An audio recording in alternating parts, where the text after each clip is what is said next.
UP PCS और UP RO ARO के लिए जीएस को देख रहे हैं, जिसके अंतर्गत आज हमारा सेक्शन भौतिक विज्ञान है।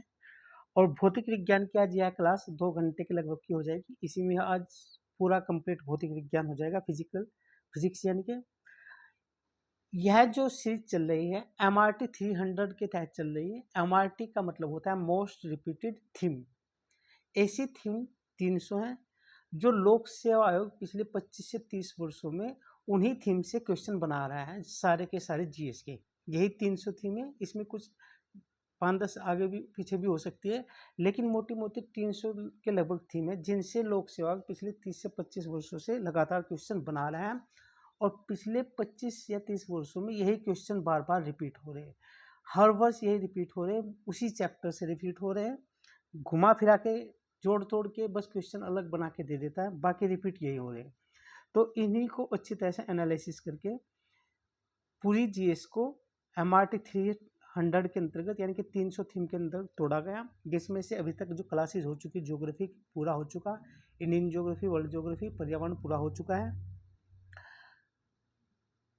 भारतीय राज्य व्यवस्था यानी कि इंडियन पॉलिटी भी पूरा हो चुका है, केमिस्ट्री की एक क्लास हो चुकी है, रसायन विज्ञान की आज यह साइंस की दूसरी क्लास है, भौतिक विज्ञान की, और एक नेक्स्ट क्लास आएगी जीव विज्ञान की।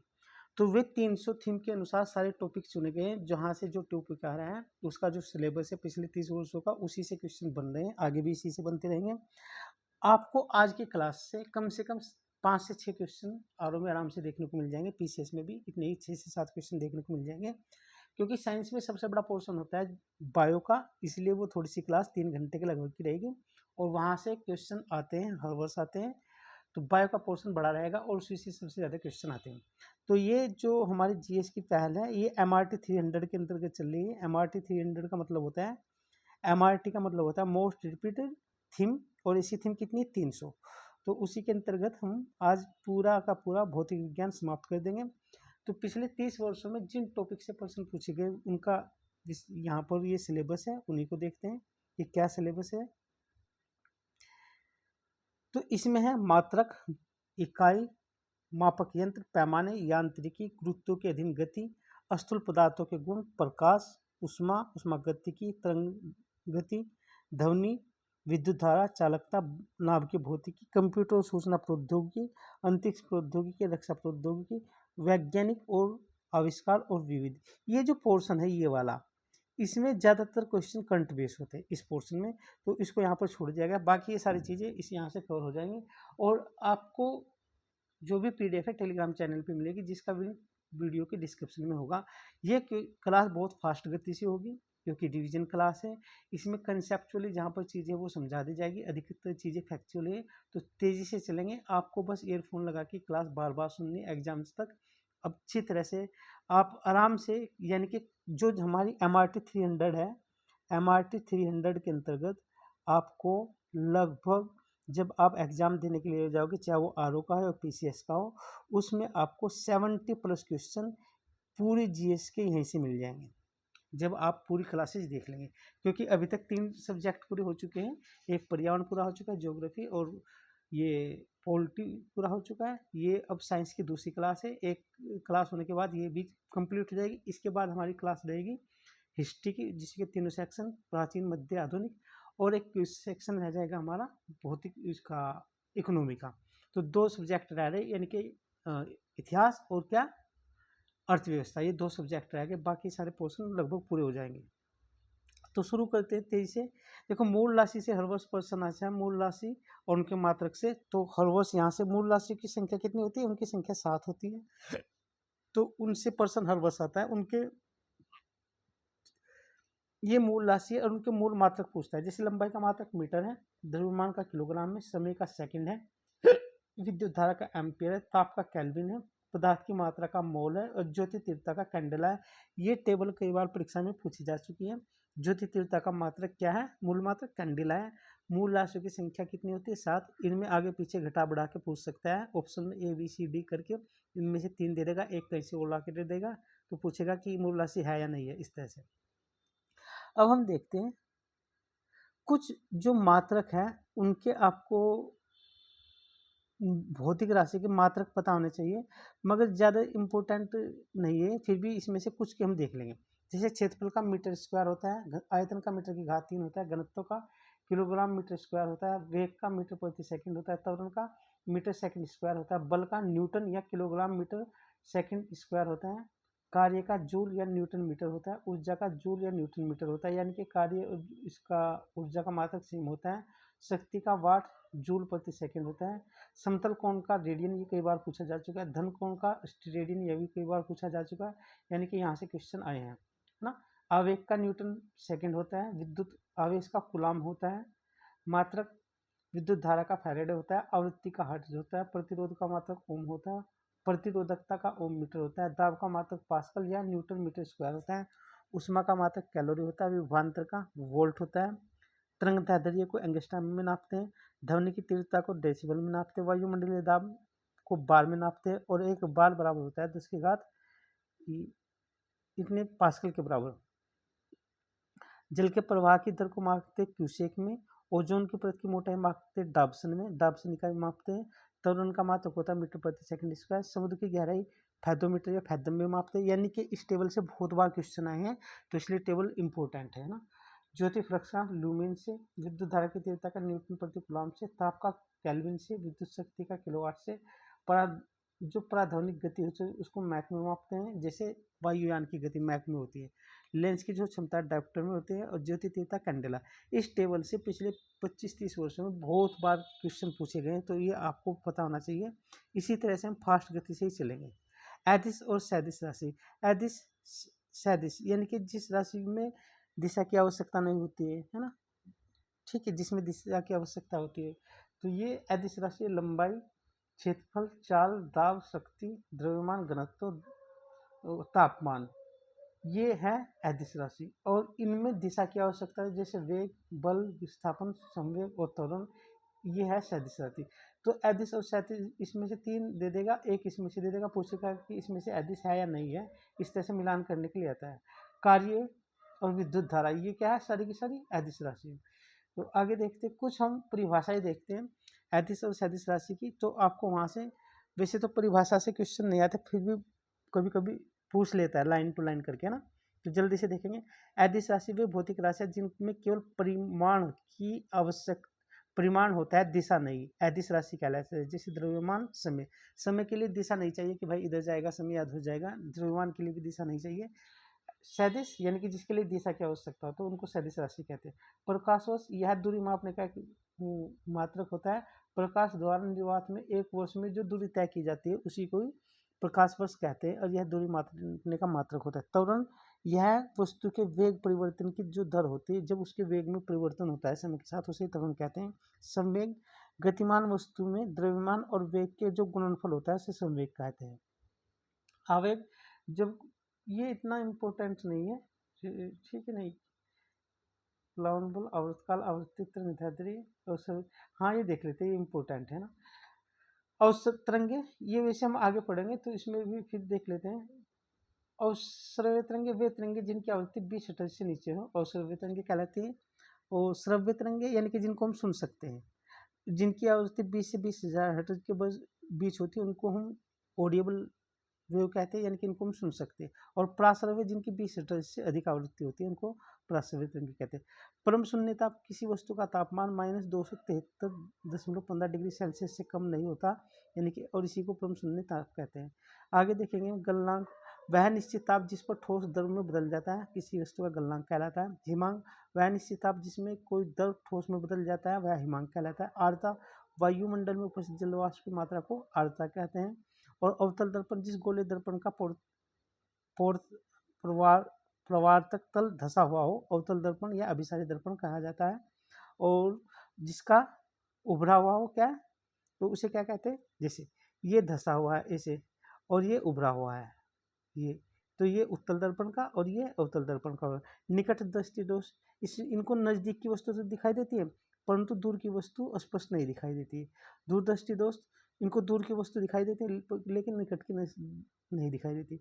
वर्णनांता, ये मनुष्य की आंखों की संबंधित बीमारी है और इसमें हरे और लाल रंग की पहचान नहीं हो पाती, कलर ब्लाइंडनेस बोलते हैं। तो कौन से रंग की पहचान होती है, हरे और लाल की, यही पूछा जाता है। कुछ ये पूछे जाते हैं, जैसे 10 की घात के जो मात्रक होते हैं उन्हें क्या कहते हैं। जैसे 10 की घात -18 उसको एटो कहते हैं, 10 की घात -15 उसको फेम्टो या फर्मी कहते हैं, 10 की घात -12 को पिको कहते हैं, 10 की घात -9 को नैनो कहते हैं, 10 की घात -6 को माइक्रो, 10 की घात -3 को मिली, 10 की घात -2 को सेंटी। इसके आगे मीटर, किलोमीटर, डेसीमीटर जो भी लगाना चाहते हैं लगा लिए। 10 की घात -1 को डेसी, और 10 की घात यानी कि 10 को केवल क्या कहते हैं, डेका। तो ये इकाई के मात्रक है। अब कुछ और हम देखते हैं, ये वो तो नेगेटिव साइड में थे, अब पॉजिटिव साइड में 10 की घात 2 को हेक्टा, 10 की घात 3 को किलो, किलोमीटर, किलोग्राम, 10 की घात 6 को मेगा, 10 की घात 9 को गीगा, 10 की घात 12 को टेरा, 10 की घात 15 को पेटा, 10 की घात 18 को एक्सा। और मापन की जो इकाई है उसको देखते हैं, जैसे 1 मीट्रिक टन में 1000 किलोग्राम होते हैं। कितने ग्राम होते हैं? 1000 किलोग्राम। ये पूछा जाता है। 1 क्विंटल में 100 किलोग्राम, और 1 किलोग्राम में 100 ग्राम या 2.2 पाउंड, और 1 पाउंड में 4,453 ग्राम होता है, यानी कि 450 ग्राम का 1 पाउंड होता है। और 1 औंस में कितना होता है? 28 ग्राम के लगभग। अब हम जैसे मात्रक है दूरी के, तो ये पूछे जाते हैं परीक्षा में। पार्सेक जो है वह दूरी का मात्रक है, और एक पार्सेक बराबर होता है 3.08 गुना 10 की घात 16 मीटर। प्रकाश की चाल यह भी दूरी का मात्रक है, और प्रकाश की चाल जो होती है 1 प्रकाश वर्ष बराबर होता है 9.40 गुना 10 की घात 15 मीटर। एस्ट्रोनॉटिकल यूनिट जो होती है वह होती है 1.495 गुना 10 की घात 11 मीटर। मील 1 मील में होता है, यानी कि 1 किलोमीटर से अधिक होता है 1 मील। 1 मील बराबर होता है 1.6 किलोमीटर, और 1 किलोमीटर में 1000 मीटर होते हैं। आयतन जैसे ये पूछा जा चुका है, गैलन, 1 गैलन में 3.785 लीटर होता है, और 1 लीटर में 1000 घन सेंटीमीटर होता है। ये हेक्टेयर, ये इतना नहीं आता है, ठीक है। अब कुछ हम वैज्ञानिक उपकरण और उनके अनुप्रयोग देखते हैं, यहाँ से क्वेश्चन हर वर्ष आता है। जैसे एनीमोमीटर है, वायु का वेग मापता है। एमीटर विद्युत धारा को मापता है। अल्टीमीटर ऊंचाई को मापता है। ऑडियोमीटर विद्युत की तीव्रता को मापता है, विद्युत की नहीं ध्वनि की तीव्रता को मापता है। बैरोमीटर वायुमंडलीय दाब को मापता है। कैलोरीमीटर ऊष्मा को मापता है। सोनार महासागरों में डूबी वस्तुओं की स्थिति का पता बताता है। पायरोमीटर उच्च ताप को मापता है, जैसे सूरज आदि के तापमान को मापने के लिए। मैनोमीटर गैसों के दाब को मापता है। आगे देखते हैं, हाइग्रोमीटर सापेक्षिक आर्द्रता को मापता है। ओडोमीटर वाहन के पहिए द्वारा जो तय की गई दूरी होती है उसको मापता है, जैसे गाड़ियों में लगा रहता है ना, गाड़ी आप देखा होगा तो उसमें 1 मीटर लगा रहता है, वही लगा है। लैक्टोमीटर दूध के सापेक्षिक घनत्व को मापता है। ब्यूटिरोमीटर यह दूध पदार्थों में वसा की मात्रा को मापता है। हाइड्रोमीटर यह दर या जल का घनत्व मापता है। पोटेंशियोमीटर विभवांतर को मापता है। स्टेटोस्कोप हृदय की ध्वनि मापता है, कई बार पूछा जा चुका है। स्फिग्नो मैनोमीटर यह रक्तचाप को, यानी कि जो डॉक्टर हमारे हाथ में बांधता है ना वो, कि ब्लड प्रेशर नापता है। कार्डियोग्राफ हृदय की गति को मापता है। लैक्सीमीटर प्रकाश की तीव्रता को मापता है। सिस्मोग्राफ यह भूकंप की तरंग को मापता है, भूकंप के यानी कि क्या भूकंप की स्थिति है। फैथोमीटर समुद्र की गहराई को। पॉलीग्राफ झूठ बोलने को मापता है, यानी कि कोई व्यक्ति झूठ बोल रहा नहीं तो उसके लिए पॉलीग्राफ टेस्ट किया जाता है। पोटोमीटर पौधों की वाष्पोत्सर्जन की दर नापता है। यह अल्ट्रासोनोस्कोप यह मस्तिष्क में ट्यूमर का पता लगाने व हृदय के दोषों को ज्ञात करने के लिए अल्ट्रासोनोस्कोप का प्रयोग किया जाता है। तो इम्पोर्टेंट है, यहाँ से हर वर्ष क्वेश्चन आता है। अब कुछ उपकरण देखते हैं जो ऊर्जा को एक ऊर्जा से दूसरी ऊर्जा में रूपांतरित करते हैं। तो ऐसे जैसे डायनोमा है, जिस गांव में डायनोमा अब तो खैर देखने को कम मिलता है, ट्रैक्टरों में होता है। तो पहले गांव में डायनोमा होता था। यांत्रिक ऊर्जा को विद्युत ऊर्जा में, यानी कि विद्युत ऊर्जा उत्पन्न करता था। विद्युत जो मीटर है वह विद्युत ऊर्जा को किस में बदलता है? यांत्रिक ऊर्जा में। विद्युत मोटर। सोलर सेल प्रकाश ऊर्जा को विद्युत ऊर्जा में बदलती है, जो सूर्य के प्रकाश को किस में बदलती है? विद्युत ऊर्जा में, सोलर सेल। माइक्रोफोन ध्वनि ऊर्जा को विद्युत ऊर्जा में बदलता है। लाउड स्पीकर विद्युत ऊर्जा को ध्वनि ऊर्जा में बदलता है। विद्युत सेल जो उसके अंदर रासायनिक ऊर्जा होती है, जैसे घड़ी का सेल या हमारी वॉच का सेल, दीवार घड़ी का सेल, तो ये क्या करते हैं? रासायनिक ऊर्जा को विद्युत ऊर्जा में बदलते हैं। प्रकाश विद्युत सेल प्रकाश ऊर्जा को विद्युत ऊर्जा में बदलते हैं। इंजन यह उसमें ऊर्जा को यांत्रिक ऊर्जा में बदलता है। तो कुछ महत्वपूर्ण भौतिक तत्व हैं और उनके विभिन्न माध्यमों में चाल है। तो ध्वनि की चाल पूछ रहे हैं विभिन्न माध्यमों, और यहाँ से क्वेश्चन हर वर्ष आता है, एक क्वेश्चन आ ही जाता है। देखो ध्वनि की चाल एल्यूमिनियम में 6420 मीटर प्रति सेकंड होती है। कांच में 5660 40 मीटर होती है। लोहे में 5130 मीटर प्रति सेकंड होती है। हमें यह लगता है कि ध्वनि की चाल तो सबसे ज़्यादा लोहे में होती है, लेकिन लोहे से ज़्यादा कांच में, कांच से ज़्यादा एल्यूमिनियम में होती है। समुद्री जल में 1533 मीटर प्रति सेकंड होती है। साधारण जल में 1493 मीटर प्रति सेकंड होती है। पारा में 1450 मीटर प्रति सेकंड होती है। हाइड्रोजन में 1269 मीटर प्रति सेकंड, अल्कोहल में 1213 मीटर प्रति सेकंड ध्वनि की चाल होती है। वायु में 332 मीटर प्रति सेकंड ध्वनि की चाल होती है। कार्बन डाइऑक्साइड में 260 मीटर प्रति सेकंड होती है ध्वनि की चाल।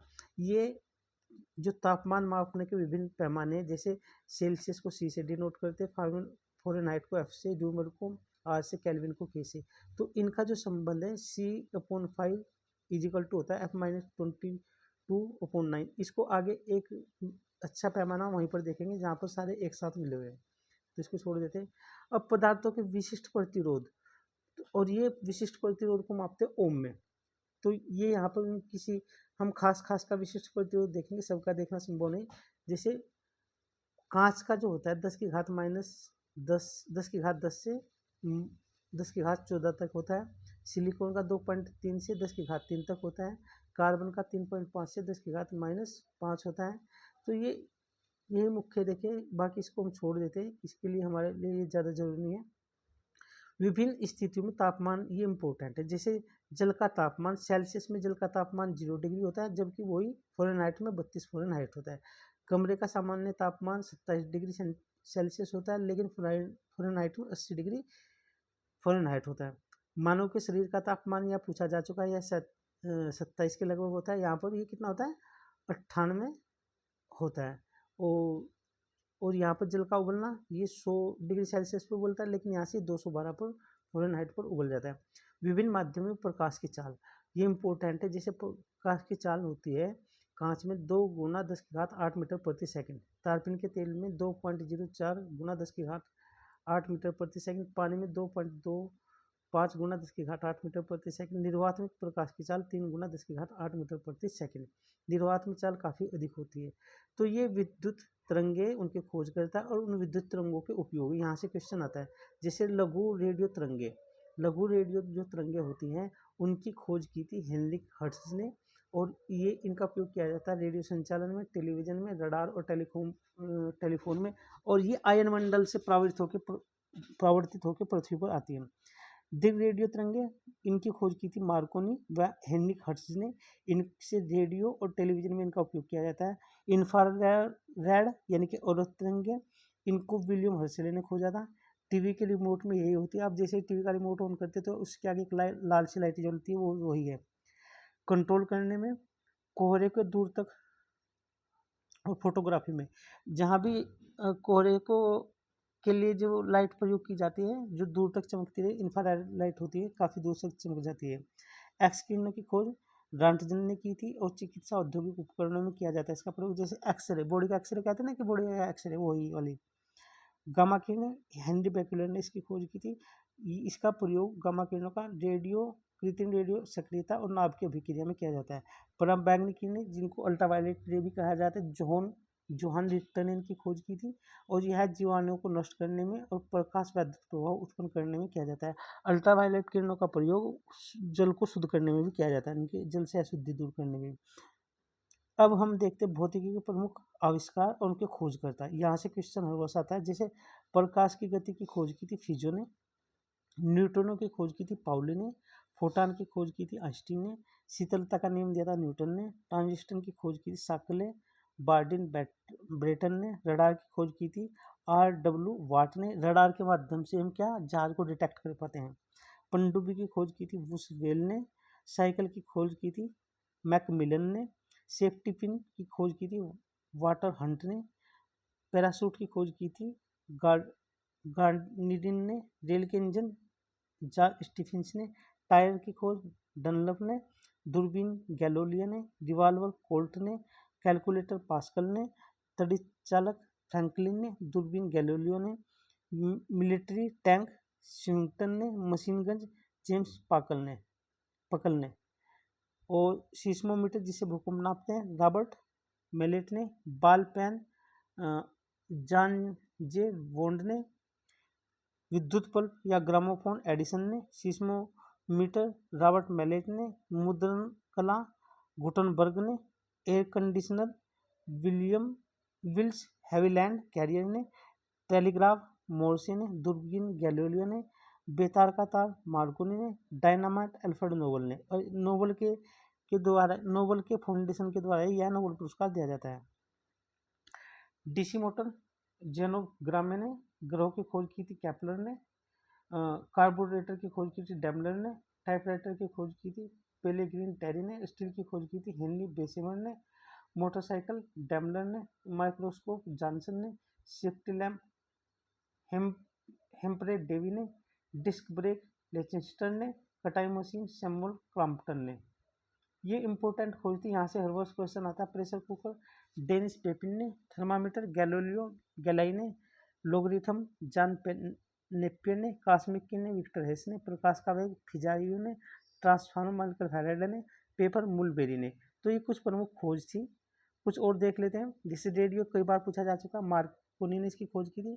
कैस्कोग्राफ जेसी बोस ने, टैप रिकॉर्डर पॉल्सन ने, टेलीविजन जे.एल. बेयर ने पूछा जा चुका। बैरोमीटर टेरिसोली ने, वायुयान राइट बंधु ने, टेलीफोन ग्राहम बेल ने कई बार आ चुका है।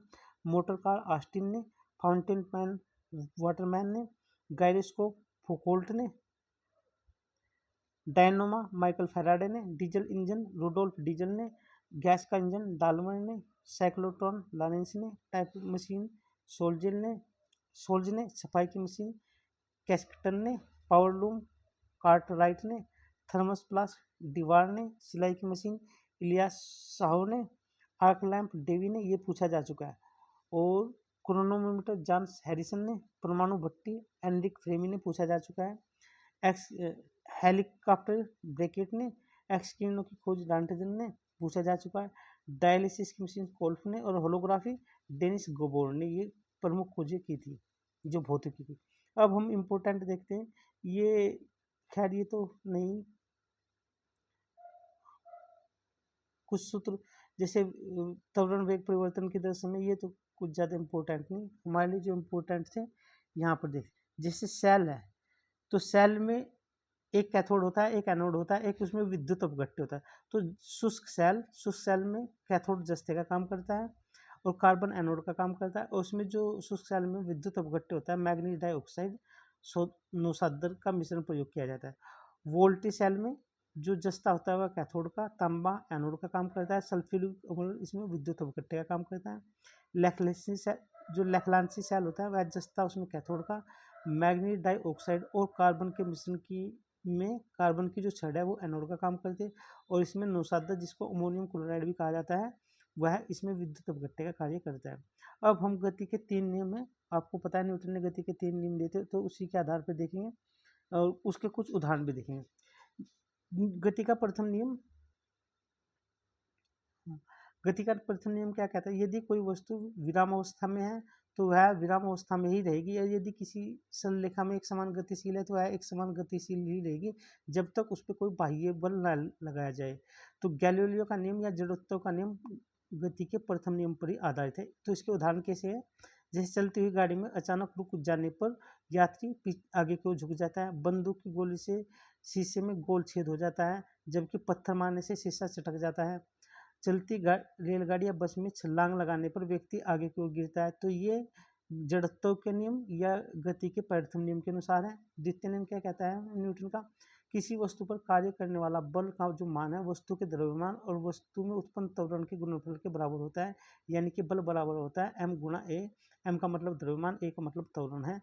और संवेग किसी वस्तु के द्रव्यमान तथा वेग के गुणनफल को संवेग कहते हैं।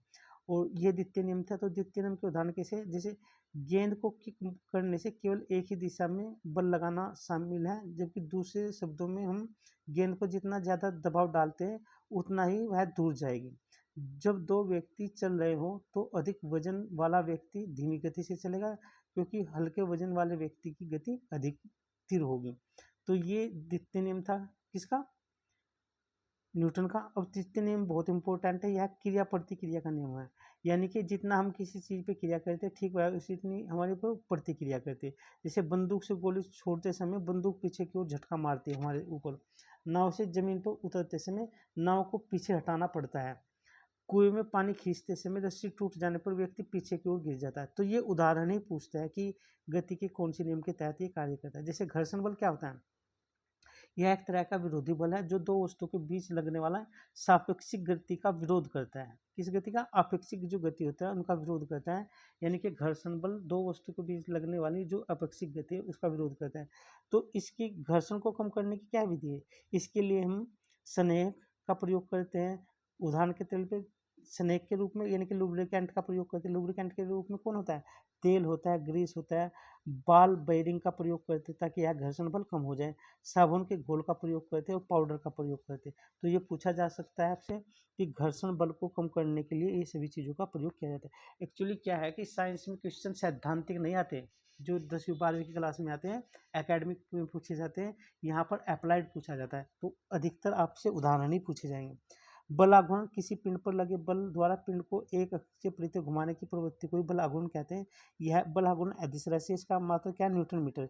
तो जैसे इसके कुछ उदाहरण हैं, उत्तोलक है, घिरनी है, अनंत तल है, स्क्रू जैक है आदि सरल मशीन है जो बल आघूर्ण के सिद्धांत पर कार्य करती है। सरल मशीन एक ऐसी युक्ति है जिसमें एक सुविधाजनक बिंदु पर बल लगाकर किसी अन्य बिंदु पर रखे गए भार को उठाया जाता है और अधिक मात्रा में काम कर लिया जाता है। शक्ति, आपको पता है कार्य करने की दर को शक्ति कहते हैं। और शक्ति जो एक अदिश राशि है जिसका मात्रक क्या होता है? वाट होता है। वाट होता है और शक्ति होती है कार्य भाग डिवाइड बाई समय।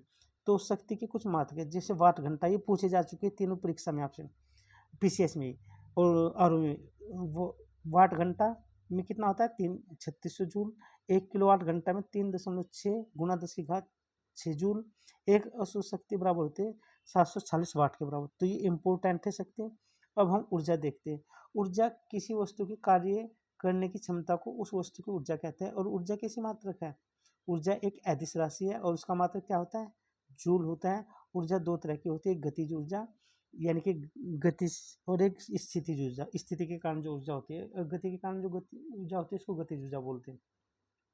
तो गतिज ऊर्जा को देखते, कैनेटिक एनर्जी को, किसी वस्तु में उसकी गति के कारण कार्य करने की जो क्षमता होती है उसे गतिज ऊर्जा कहते हैं। और उस यह होती है एक 1/2 mv²। एम का मतलब द्रव्यमान, वी का मतलब वेग, यानी कि कैनेटिक एनर्जी बराबर होते हैं mv²/½ और स्थिति, जो वस्तु की स्थिति के कारण जो उसमें ऊर्जा उत्पन्न होती है उसे स्थितिज ऊर्जा बोलते हैं। और यह बराबर होती है m गुणा h mgh। तो गतिज ऊर्जा 1/2 mv², स्थितिज ऊर्जा mgh। m का मतलब द्रव्यमान, g का मतलब गुरुत्वीय त्वरण, h का मतलब हाइट। तो ये इंपॉर्टेंट है, यहाँ से क्वेश्चन हर वर्ष आता है, खासकर फॉर्मूला बेस होता है। पलायन वेग, पलायन वेग वह न्यूनतम वेग है जिस पे हम किसी पिंड को पृथ्वी की सतह से ऊपर फेंकते हैं तो वह पृथ्वी पे जो गुरुत्व त्वरण है उसको पार कर जाता है, फिर पृथ्वी को वापस नहीं लौटता। उसी को क्या बोलते हैं? एस्केप वेलोसिटी यानी कि पलायन वेग। और पृथ्वी के लिए यह इतना है। अगर हम किसी वस्तु को इतने किमी प्रति सेकंड की दर से फेंकेंगे ऊपर की तरफ तो वो पृथ्वी के जो गुरुत्व क्षेत्र है उसको पार कर जाएगा, फिर वो पृथ्वी पर वापस नहीं आएगा। पलायन वेग बराबर होता है कक्षीय वेग गुना 2। ये कई बार पूछा जा चुका है। और देखो पृथ्वी का पलायन वेग 11.2 किलोमीटर है, किलोमीटर प्रति सेकंड है, लेकिन चंद्रमा का जो पलायन वेग है पृथ्वी से कम है और वह कितना है? 2.35 किलोमीटर प्रति सेकंड। तो इम्पोर्टेंट है, जिसके कारण हम वायुमंडल पर क्या, वायुमंडल का अभाव होता है, इसलिए वहाँ पर पलायन वेग कम है चंद्रमा पर। कुछ जी में जो परिवर्तन होता है उसके लिए उदाहरण है यहाँ पर। और जी से क्वेश्चन आता है, जी का मतलब होता है गुरुत्वीय त्वरण। जैसे पृथ्वी तल से नीचे या ऊपर जाने पर जी का मान घटता है। जी का मान ध्रुवों पर अधिकतम होता है और जी का मान विषुवत रेखा पर न्यूनतम होता है। इस टेबल से यानी कि यहाँ से लेके यहाँ तक पिछले 10 क्वेश्चन 15 सालों में आ चुके हैं इसी टेबल से। पृथ्वी की घूर्णन गति बढ़ने पर जी का मान कम हो जाता है और पृथ्वी की घूर्णन गति घटने पर जी का मान बढ़ जाता है। पृथ्वी के केंद्र पर जी का मान क्या होता है? 0। देखो विषुवत रेखा पर इसका मान न्यूनतम होता है, ध्रुवों पर जी का मान अधिकतम होता है, लेकिन जहाँ पृथ्वी का केंद्र है वहाँ पर इसका मान क्या होता है? 0। इंपॉर्टेंट है, यहाँ से हर लाइन से क्वेश्चन है। भार देखते हैं, भार क्या है? भार प्रत्येक वस्तु को एक निश्चित बल से अपने केंद्र की ओर आकर्षित करते हैं, अर्थात वो पृथ्वी किसी वस्तु को जिस बल से केंद्र की ओर आकर्षित करते हैं उसी वस्तु का भार कहते हैं। अब यहाँ पर इम्पोर्टेंट जो बातें वो ये हैं कि लिफ्ट में पिंड का भार क्या होगा? जब लिफ्ट ऊपर जाती है तो वस्तु का भार बढ़ा हुआ प्रतीत होगा, लेकिन जब लिफ्ट नीचे आती है तो वस्तु का भार क्या होगा, घटा हुआ प्रतीत होता है। यहाँ से भी हर वर्ष क्वेश्चन आता है लिफ्ट वाले सेक्शन से। केशित्व यानी कि कैपिलरी एक्शन, इसका मतलब होता है केस नली में द्रव के ऊपर चढ़ने या उतरने की जो घटना होती है उसे कोई कैपिलरिटी या केशिकत्व बोलते हैं। तो इसके सामान्य जीवन में उदाहरण क्या है, उदाहरण ही हमसे पूछता है, थ्योरेटिकल पार्ट नहीं पूछता। तो देखो क्या है, जैसे कागज और प्लास्टर जैसे छिद्रयुक्त पदार्थ में पानी ऊपर की ओर अवशोषित हो जाता है। जैसे आपने स्पंज डाला कहीं पानी में तो पानी को सोख लेता है ना, वही पेंट ब्रश के बालों में पेंट का अवशोषण, तभी तो वो दीवार पर पेंट कर पाता है। पेड़ पौधों में जड़ों में जब पानी दिया जाता है तो वो पत्तियों तक ऊपर तक पहुंच जाता है।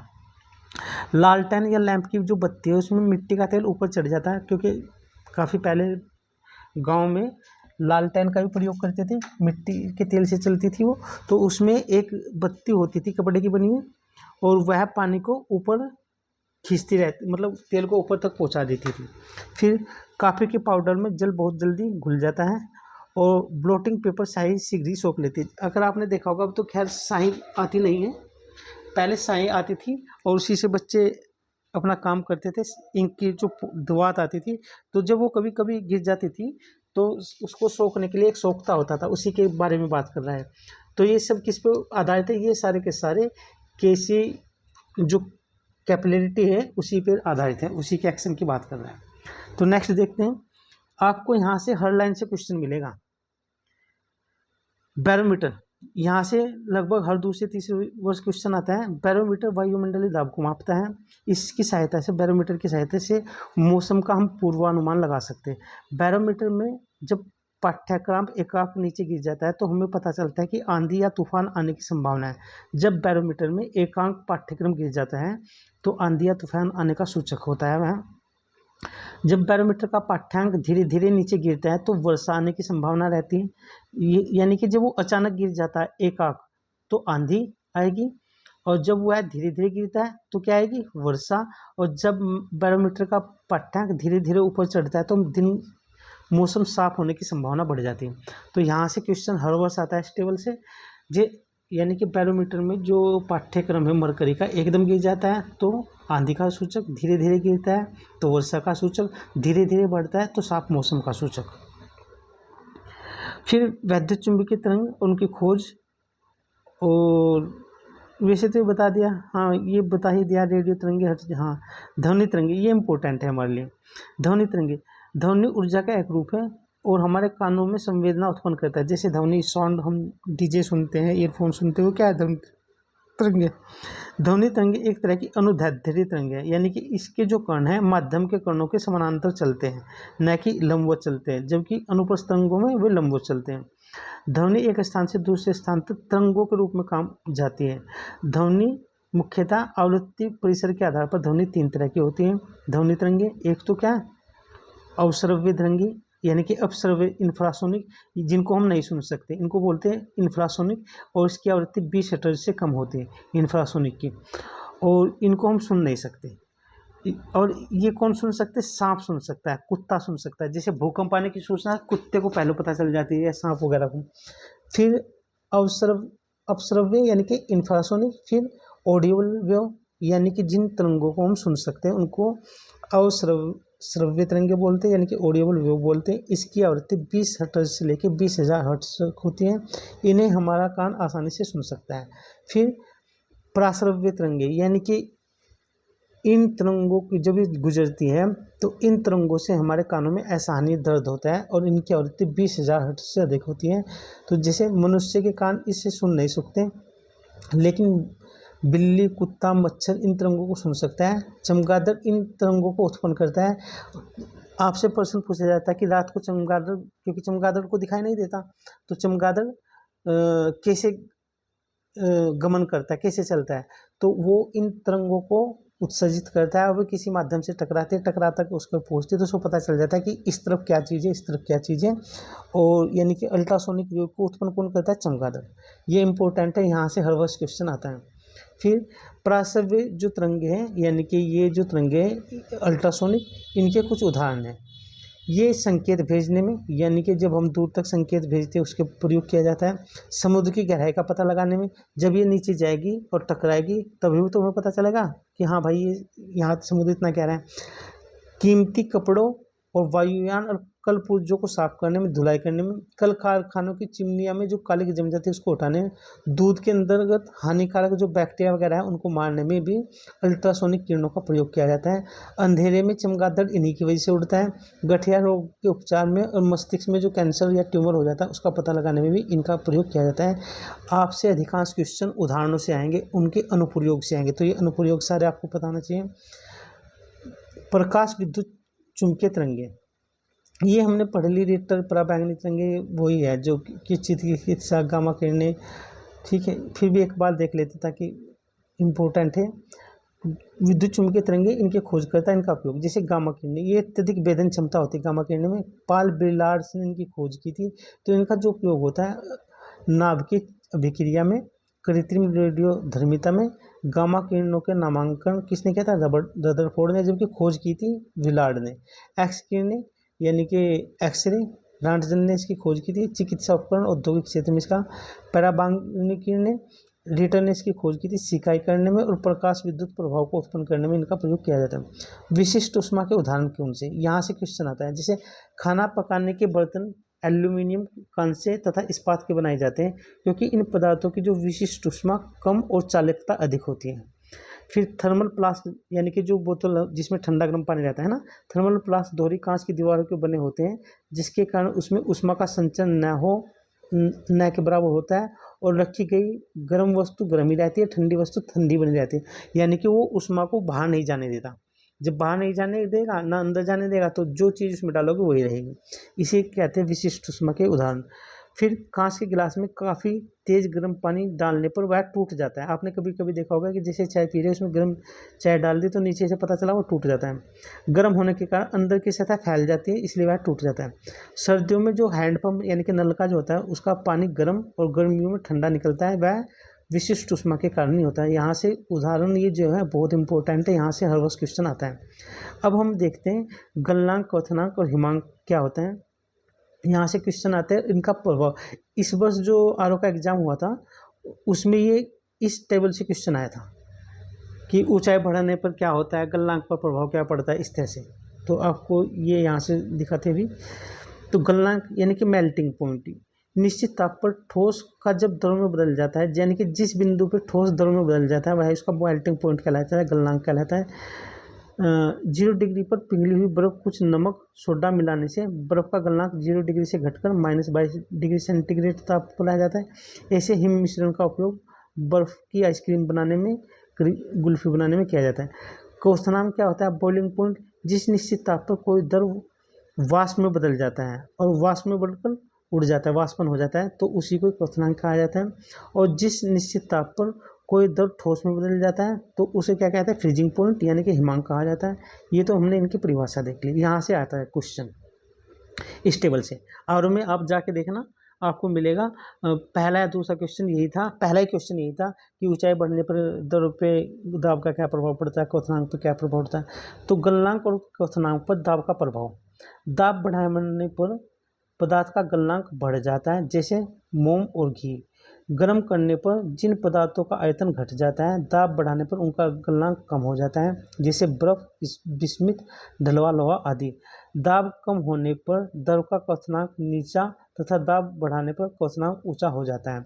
तो ये यहाँ से इस टेबल से क्वेश्चन आया था, मोस्ट इम्पोर्टेंट है। अब हम गुप्त ऊष्मा देखते हैं, उसके उदाहरण देखते हैं क्या क्या है। जैसे गुप्त ऊष्मा, नियत ताप पर पदार्थ की अवस्था में परिवर्तन के लिए अनावश्यक ऊष्मा की मात्रा को ही गुप्त ऊष्मा कहा जाता है। बर्फ के गलने पर गुप्त ऊष्मा कितनी होती है? 80 कैलोरी प्रति ग्राम होती है। वाष्पन की गुप्त ऊष्मा 540 कैलोरी प्रति ग्राम होती है। ये दोनों ही पूछे जा चुके पीसीएस में। उबलते हैं जल की अपेक्षा भाप से जलना ज़्यादा कष्टदायक होता है, कारण क्योंकि जल की अपेक्षा भाप में गुप्त ऊष्मा अधिक होती है। 0 डिग्री सेल्सियस पर बर्फ और 0 डिग्री सेल्सियस पर जल से अधिक ठंडी लगती है, यानी कि 0 डिग्री सेल्सियस पर जो बर्फ है जल की अपेक्षा अधिक ठंडा लगता है। अब हम दर्पण देखते हैं। दर्पण, गोलीय दर्पण दो तरह के होते हैं। एक अवतल दर्पण जो बीच में उभरा होता है और अवतल दर्पण बीच में दबा हुआ होता है, उत्तल दर्पण बीच में उभरा होता है। जैसे पहले इनके बारे में पढ़ते हैं। अवतल दर्पण जिसको कॉनकेव मिरर भी कहा जाता है, अवतल दर्पण से बना प्रतिबिंब बड़ा वास्तविक होता है। कैसा होता है? बड़ा होता है और वास्तविक होता है, और ऐसे होता है, ऐसे। और जबकि उत्तल दर्पण ऐसे होता है, ये ओवाल बीच में है ना, और ये बीच में से दबा हुआ। तो इसका जो प्रतिबिंब होता है वह बड़ा और वास्तविक होता है। उत्तल दर्पण यानी कि कॉनकेव वैक्स मिरर से जो प्रतिबिंब बनता है वह वस्तु से छोटा होता है, सीधा होता है और आभासी होता है। यहाँ पर बड़ा होता है, यहाँ पर छोटा होता है, ये वास्तविक होता है, ये आभासी होता है। हमसे जो पूछा जाएगा इनके प्रयोग पूछे जाएंगे, उपयोग। तो अवतल दर्पण का उपयोग और उत्तल दर्पण का उपयोग हर वर्ष क्वेश्चन आता है। अवतल दर्पण दाढ़ी बनाने में, आँख कान यानी कि एनटी का डॉक्टर इसका प्रयोग करता है, आँख कान नाक गले की दिखाई में, गाड़ी की हेडलाइट में इनका प्रयोग, और सोलर कुकर में अवतल दर्पण का प्रयोग किया जाता है। जबकि उत्तल दर्पण का प्रयोग गाड़ी में चालक की जो सीट है उससे पीछे के दृश्य देखने में, क्योंकि इसमें प्रतिबिंब कैसा बनता है? छोटा बनता है, आभासी बनता है। और सोडियम परावर्तक लैंप में उत्तल दर्पण का प्रयोग किया जाता है। मोस्ट इंपॉर्टेंट है, इस टेबल से क्वेश्चन हर वर्ष आता है, इस वर्ष भी आएगा। अब हम देखते हैं आंखों के कुछ रोग। तो निकट दृष्टि दोष, जरा दृष्टि दोष, और कौन से? दूरदृष्टि दोष, अबिंदुकता, ये चार प्रमुख रोग देखते हैं और इनके उपचार देखते हैं। यहाँ से क्वेश्चन हर वर्ष आता है। जैसे निकट दृष्टि दोष, जिसको मायोपिया भी बोलते हैं, कभी कभी निकट दृष्टि दोष दे देता है, कभी कभी मायोपिया। तो आपको ध्यान रखना, इस रोग के से ग्रसित व्यक्ति को नज़दीक की वस्तु तो देख सकता है लेकिन दूर की वस्तु नहीं देख सकता। इसका निवारण जिस लेंस से किया जाता है, अवतल लेंस से किया जाता है। और अवतल लेंस कैसा है? एक अपसारी लेंस है। कैसा लेंस है? अपसारी लेंस। ध्यान रखना, यानी कि निकट दृष्टि दोष को मायोपिया भी बोलते हैं। इसमें नज़दीक की वस्तु यानी कि निकट की वस्तु देख पाता है, दूर की वस्तु सही तरह से नहीं देख पाता, और इसको दूर करने के लिए अवतल लेंस यानी कि अपसारी लेंस का प्रयोग किया जाता है। फिर आता है दूरदृष्टि दोष। दूरदृष्टि दोष को प्रेस बायोपिया कहा जाता है। इससे ग्रसित व्यक्ति दूर की वस्तु सही देख पाता है लेकिन निकट की वस्तु नहीं देख पाता, यानी कि निकट की सही नहीं देख पाता, दूर की सही देख पाता, और इसको दूर करने के लिए उत्तल लेंस का प्रयोग किया जाता है। तो ध्यान रहेगा, यानी कि निकट दृष्टि दोष के लिए अवतल लेंस, दूर दृष्टि दोष के लिए उत्तल लेंस का प्रयोग किया जाता है। और ये उत्तल जो लेंस होता है वो अभिसारी लेंस होता है। जरा दूरदृष्टि दोष, तो इसको हाइपरमेट्रोपिया कहा जाता है। इस दोष से व्यक्ति दूर तथा पास की वस्तु को नहीं देख पाता, ना दूर की देख पाता ना पास की, यानी कि दोनों तरह की वस्तु नहीं देख पाता। इसका उपयोग द्वि फोकस वाले लेंस द्वारा किया जाता है। जिस लेंस के दो फोकस होते हैं उसके द्वारा किया जाता है। तो इसमें दूर और पास की दोनों ही वस्तु नहीं देख पाता। अबिंदुकता या अस्टिग्मेटिज्म भी बोलते हैं इसके। इसमें नेत्र क्षैतिज दिशा में तो ठीक देख पाता है लेकिन बिल्डिंग की ऊंचाई अगर वो देखना चाहे वो नहीं देख पाता, ऊर्ध्वाधर दिशा में नहीं देख पाता। इस कारण इसमें बेलनाकार लेंस का प्रयोग किया जाता है। किस लेंस का? बेलनाकार। तो ध्यान से देखिए क्या क्या पढ़ा हमने। यहाँ से हर वर्ष क्वेश्चन आता है इसलिए टेबल दिखा रहे। दो चार दोष होते हैं नेत्रों के। जब आपको किसी तरह की आंखों की बीमारी हो जाएगी, निकट दृष्टि दोष यानी कि निकट की वस्तु दिखाई देती है, दूर की नहीं, इसमें अवतल लेंस। दूर दृष्टि दोष, इसमें दूर की वस्तु दिखाई देती है, निकट की नहीं, इसमें उत्तल लेंस का प्रयोग किया जाता है। जहाँ अवतल लेंस एक अपसारी लेंस है और उत्तल लेंस एक अभिसारी लेंस है। जरा दूर दृष्टि बिंदु, इसमें दूर और पास दोनों की वस्तु नहीं दिखाती, इसलिए इसका द्विफोकस वाला लेंस का प्रयोग किया जाता है, जिसमें अवतल और उत्तल दोनों की विशेषता है, ऐसा लेंस का प्रयोग किया जाता है। और अबिंदुकता, जिसमें व्यक्ति सामने तो देख पाता है लेकिन ऊपर नहीं देख पाता। अगर मैं यहाँ पर आप खड़े हैं तो आप इधर तो देख पाओगे लेकिन चौथी मंजिल पर नहीं देख पाओगे। तो इसके लिए क्या प्रयोग किया जाता है? इसके लिए जो प्रयोग किया जाता है बेलनाकार लेंस का प्रयोग किया जाता है। अब कुछ हम विद्युत चुंबकीय पदार्थों का वर्गीकरण करते हैं, यहाँ से क्वेश्चन आता है हर वर्ष।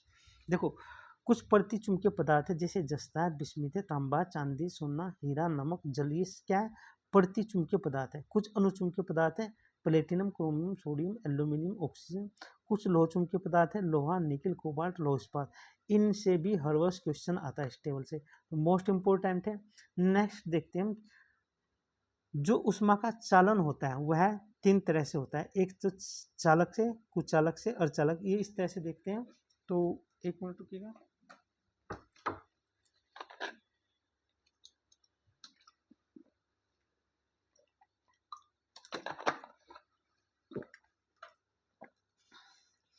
क्योंकि ऊष्मा का चालन संवहन अभिवहन होता है ना, तो इसी हम चालकता से संबंधित देख रहे हैं। चालक यानी कि कंडक्टर, जिन पदार्थों से होकर आवेश सरलता से प्रवाहित होता है उनको क्या कहता है, चालक कहा जाता है। जैसे चांदी, तांबा, एल्यूमिनियम। तो आप देखो, ध्यान से देखो, तांबा और एल्यूमिनियम से आवेश या ऊष्मा आराम से प्रवाहित होती जाती है, इसलिए विद्युत घरों में आपके जो तार खींचे होंगे क्या तो एल्यूमिनियम के होंगे या कॉपर के होंगे, लेकिन चांदी के नहीं होते। जबकि चांदी में चालकता ठीक ठाक है, लेकिन यह अत्यधिक महंगी होने की वजह से इसके आप गाँव अपने घर में क्या चांदी के तारों की लाइन खिंचवाएंगे? जब आप फिटिंग करवाएंगे घर में, चांदी के तारों की नहीं होगी ना, वो तांबे के या एल्यूमिनियम के होते हैं। फिर कुचालक क्या होते हैं, नॉन कंडक्टर, यानी कि जिनसे होकर आवेश बिल्कुल नहीं बह सकता। तो ऐसे आप जब नहीं बह सकता तो इनका प्रयोग कहाँ पर होगा, इनका प्रयोग वहाँ पर होगा जहाँ पर व्यक्ति को करंट ना लगे। जैसे आप क्या प्रेस करते तो प्रेस का हत्था कैसा बना होगा, इन पदार्थों का बना।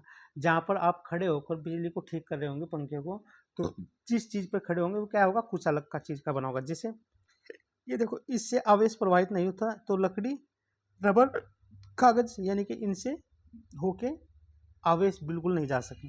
अर्धचालक क्या होते हैं, जिनकी विद्युत चालकता चालक और अचालक दोनों के बीच होती है, यानी कि इनसे करंट जा भी सकता है और कम भी जा सकता है, नहीं भी जा सकता, ऐसी स्थिति यानी कि इन दोनों के बीच की होती है, चालक के कुचालक के। तो वो कौन से हैं, सिलिकॉन, जर्मेनियम, ये अर्धचालक। तो आपसे कई बार पूछा जा चुका है सिलिकॉन जर्मेनियम क्या है, पता नहीं, इस टेबल से पिछले 20 वर्षों में 15 से 20 बार क्वेश्चन आ चुका है। चांदी चालक है, तांबा चालक है, एल्यूमिनियम चालक है, लकड़ी, रबर, कागज कुचालक है, सिलिकॉन, जर्मेनियम अर्धचालक है। ठीक है, इतना ही पूछा जाता है, इससे ज़्यादा नहीं। अब हम वैसे तो हमने गति के नियम देख लिए थे, ये देख लिए, हम इसके उदाहरण देखते हैं। उदाहरण हमारे लिए इम्पोर्टेंट है, क्योंकि न्यूटन के 3 नियम हैं गति के नियम। एक तो पहला नियम तो जड़त्व का नियम है, यानी कि कोई वस्तु अगर चल रही है तो चलती रहेगी, रुक रही तो रुकती रहेगी, जब तक उसमें कोई बाहरी बल ना लगाया जाए। द्वितीय नियम क्या कहता है, इसमें द्रव्यमान और त्वरण का जो गुणनफल होता है बल के बराबर होता है। और तीसरा नियम होता है क्रिया प्रतिक्रिया का नियम। ठीक है, संवेग संरक्षण का नियम भी बोलते हैं। तो पहले नियम के जो उदाहरण है, गोली मारने पर कांच में छेद हो जाता है, लेकिन जब हम उस पर पत्थर मारते हैं तो कांच क्या हो जाता है, टूट जाता है। चलती गाड़ी से रुकने पर उसमें बैठा व्यक्ति आगे को झुक जाता है। तो ये इंपॉर्टेंट है गति के प्रथम नियम के अनुसार। दूसरा नियम क्या कहता है हमें, गाड़ियों में स्प्रिंग और शॉक एब्जॉर्बर का होना, ये गाड़ियों में लगे रहते हैं ना। कराटे का खिलाड़ी ईंट तोड़ना, किससे, गति के द्वितीय नियम से। गेंद फेंकते समय खिलाड़ी का अपने हाथ को पीछे खींच लेना, आप जब खेलते होंगे क्रिकेट तो उसमें देखते होंगे। अब ये इसमें क्रिया प्रतिक्रिया का नाम, इसके द्वारा एक रॉकेट ऊपर जाता है, क्योंकि जैसे ही रॉकेट ऊपर जाएगा तो पृथ्वी पर ही इतना ही बल लगाएगा। जैसे वायुयान की गति, बंदूक से गोली चलने पर व्यक्ति का पीछे की ओर धक्का लगना, पानी से में नाव का आगे की ओर बढ़ना, जैसे उसमें से पीछे से ऊर्जा निकलती है ना, इतनी तेजी से आगे नाव आगे बढ़ती है। तो ये इंपॉर्टेंट है हमारे लिए, यही थी। अब मोस्ट इंपॉर्टेंट देखते हैं, यहाँ से हर वर्ष क्वेश्चन आता है, अपकेंद्रीय बल से अभिकेंद्रीय बल से, इनकी सैद्धांतिक पक्ष पे ना आके इनकी अप्लाइड पक्ष पे आता है। तो अपकेंद्रीय बल, इस जो वैज्ञानिक थे क्रिस्टन ह्यूजेंस ने 1659 में खोज की थी इसकी। अभिकेंद्रीय बल न्यूटन ने 1684 में। यह गोलाकार पथ पर बाहर की ओर लगने वाला बल है, यानी कि कैसे लगता है, बाहर की ओर, जैसे ये है तो ये बाहर की ओर लगता है, और ये अंदर की ओर लगता है, ऐसे ऐसे। तो जो बाहर की ओर, अप का मतलब दूर होता है, ध्यान से रखना, अप का मतलब क्या होता है, अप का मतलब होता है दूर। तो जो दूर की ओर बल लगे गोले के केंद्र से तो केंद्रीय बल है, और जो केंद्र की ओर लगे वो अभिकेंद्रीय बल है। तो इसके, हाँ, इस इसके जो उदाहरण है अपकेंद्रीय बल के, जैसे वॉशिंग मशीन, दूध से मक्खन निकालना, और सर्कस में मौत का कुआं इसके प्रमुख उदाहरण है। जबकि अभिकेंद्रीय बल के पृथ्वी के का सूर्य के चारों ओर चक्कर लगाना, और परमाणु के नाभिक में इलेक्ट्रॉन का घूमना, यह है अभिकेंद्रीय बल के उदाहरण है। यही हमारा मुख्य फोकस रहना चाहिए। देखो, अपकेंद्रीय जो केंद्र से बाहर की ओर बल लगे, और अभिकेंद्रीय जो केंद्र की ओर बल लगे। तो ये हमारे दैनिक जीवन में उदाहरण है, वॉशिंग मशीन, मक्खन बनाने की मशीन, मौत का कुआं, इस तरह के ये उदाहरण। तो इम्पोर्टेंट है, यहाँ से क्वेश्चन आता है। अब हम, ये इम्पोर्टेंट है, जैसे लिफ्ट में हमने देख लिया, लेकिन एक बार और देख लेते हैं, यहाँ से क्वेश्चन हर वर्ष आता है। लिफ्ट में किसी पिंड का भार क्या स्थिति थी? जब लिफ्ट ऊपर की ओर जाती है तो उस वस्तु का भार बढ़ा हुआ प्रतीत होता है। यानी कि लिफ्ट जब ऊपर जाती है, किधर ऊपर जा रही है, लिफ्ट में आप बैठे तो आप ऊपर जा रहे तो आपको ऐसा लगेगा कि आपका भार बढ़ा हुआ है। जब लिफ्ट नीचे की ओर आती है तो आपका अपना भार घटा हुआ प्रतीत होता है। जब लिफ्ट एक समान वेग से ऊपर या नीचे गति करते हैं तो उसमें स्थित पिंड के भार में कोई परिवर्तन नहीं होता। एक समान वेग से कह रहा है, किससे? एक समान वेग से। यदि नीचे उतरते समय लिफ्ट की डोर टूट जाए तो वह जो पिंड होगा मुक्त पिंड की भांति गति करेगा और उसकी स्थिति कैसी होगी? भारहीनता की स्थिति होगी। यानी कि आप अगर लिफ्ट के अंदर बैठे हैं और ऊपर से लिफ्ट की डोर टूट जाए तो आप जो उसके अंदर है आपकी स्थिति कैसी होगी? भारहीनता की स्थिति में होगी। यदि लिफ्ट के नीचे उतरते समय लिफ्ट का त्वरण गुरुत्व त्वरण से अधिक हो तो लिफ्ट में स्थित पिंड उसकी फर्श के ऊपर उठकर उसकी छत में जा गिरेगा। यदि पृथ्वी का गुरुत्वाकर्षण बल अचानक लुप्त हो जाए, यानी कि जो पृथ्वी सभी चीज़ों को अपने ओर खींचे रखती है, उसी को तो गुरुत्वाकर्षण बल बोलते हैं। अगर वो समाप्त हो जाए तो इसका परिणाम क्या होगा? वस्तु का भार शून्य हो जाएगा परंतु द्रव्यमान वही रहेगा। देखो, भार और द्रव्यमान में अंतर होता है। द्रव्यमान होता है m और भार होता है w। इसमें m गुना g काम करता है। तो अगर पृथ्वी का गुरुत्वाकर्षण बल क्या हो जाए? शून्य, तो उसका भार तो क्या हो जाएगा? देखो, कंसेप्ट क्वेश्चन है। द्रव्यमान तो होता है m और भार होता है W बराबर mg, m गुना g। ये कह रहा है अगर पृथ्वी का गुरुत्वाकर्षण बल शून्य हो जाए, यानी कि g शून्य हो जाए, जब g शून्य हो जाएगा तो भार तो क्या हो जाएगा? जीरो हो जाएगा। लेकिन जब यहाँ पर m के साथ तो g है नहीं, तो ये जो का तो रहेगा। तो इस टेबल से हर वर्ष क्वेश्चन आते हैं, बहुत इंपॉर्टेंट है। और विभिन्न स्थानों पर किसी वस्तु का भार, तो मोस्ट इंपॉर्टेंट है, यहाँ से हर रोज क्वेश्चन आते हैं। अंतरिक्ष में भारहीनता की दशा यानी कि शून्य का अनुभव करते। आप देखा होगा कि अंतरिक्ष यात्री जब किसी जैसे अंतर्राष्ट्रीय स्पेस स्टेशन है तो उसमें जो अंतरिक्ष यात्री है वो क्या है? आपको ऐसा लगता है कि वो उड़ते रहते हैं उसमें, तो वो भारहीनता की वजह से होता है ऐसा। चंद्रमा पर जो गुरुत्व त्वरण है वह पृथ्वी के गुरुत्व त्वरण का 1/6 है। कितना? 1/6। अगर आपका वजन यहाँ से पृथ्वी पर 60 किलोग्राम है तो चंद्रमा पर घटकर कितना रह जाएगा? इसके 6 से भाग देंगे, 10 किलोग्राम। पृथ्वी ऊंचाई पर, जैसे ऊंचाई पर जी का मान कम होता है इसलिए वस्तु का भार घट जाता है। जैसे जैसे हम ऊपर जाएंगे तो जी का मान क्या हो जाता है? घट जाता है, तो वस्तु का भार भी घट जाता है। पृथ्वी के केंद्र की ओर जाने पर वस्तु का भार घटता है, यानी कि, और केंद्र पर पृथ्वी के कितना भार होता है? शून्य। भूमध्य रेखा पर जी का मान न्यूनतम, इसलिए वस्तु का मान भी न्यूनतम होता है। ध्रुवों पर वस्तु का मान जी का मान अधिकतम, इसलिए वस्तु का भार भी अधिकतम होता है। पृथ्वी घूर्णन गति बढ़ने पर जी का मान घटता है और घूर्णन गति घटने पर जी का मान बढ़ता है। तो इम्पोर्टेंट है ये, बहुत सारी चीज़ें यहाँ से क्लियर हुई, यहाँ से क्वेश्चन हर वर्ष आता है। अब हम देखते हैं बैरोमीटर में। ऐसे तो हमने बता दिया कि बैरोमीटर में जब अचानक गिरता है पाठ्यक्रम तो तूफान या आंधी का सूचक, जब धीरे धीरे गिरता है वर्षा का सूचक, जब धीरे धीरे बढ़ता है तो साफ मौसम का सूचक। यहाँ से भी हर वर्ष क्वेश्चन आता है। तो नेक्स्ट देखते हैं सापेक्षिक घनत्व। यह अगर बराबर है 1 के तो वस्तु स्थिर रहेगी जल में। अगर सापेक्षिक घनत्व ज़्यादा है 1 से तो वस्तु डूब जाएगी। अगर सापेक्षिक घनत्व 1 से कम है तो वस्तु तैरेगी। तो आपको पूछा जाएगा स्टेटमेंट, वस्तु समुद्री जल में तैरेगी क्योंकि उसका जो सापेक्षिक घनत्व वस्तु के घनत्व से कम है, 1 से कम है, तो इसलिए तैरेगी। तो ध्यान से रखना है इसको। अब हम सरल लोलक देखते हैं, उसकी माध्य स्थिति और अंतिम बिंदु की स्थिति। यहाँ से इस टेबल से भी हर वर्ष क्वेश्चन आता है। जैसे ये सरल लोलक में चीज़ें होती हैं, बल, त्वरण, वेग, गति ऊर्जा, स्थिति ऊर्जा, इनके बारे में भी पूछता है। और स्टेटमेंट बेस्ड क्वेश्चन रहता है कि सरल लोलक जब माध्य स्थिति में हो तो उसका बल पर क्या प्रभाव पड़ेगा, त्वरण पर क्या प्रभाव पड़ेगा। जब जैसे आप ध्यान से, ये है एक सरल लोलक, तो उसमें ये एक बंधा है, ये इस तरह से, ये एक डमरू सा बंधा है, तो ये ऐसे गमन कर रहा है, इधर तक जाता है इधर, तो ये इसकी है यहाँ पर माध्य स्थिति। और ये इसकी कैसी स्थिति? चरम स्थिति या अंतिम बिंदु की स्थिति। जैसे आप किसी रस्सी में एक गेंद को बांध के ऐसे लटका के हिलाते रहें तो वो स्थिति है, यानी कि ये। तो अब देखो क्या कह रहा है, माध्य स्थिति में बल शून्य होता है सरल लोलक के, और यहाँ पर उसका जो बल होता है अधिकतम होता है।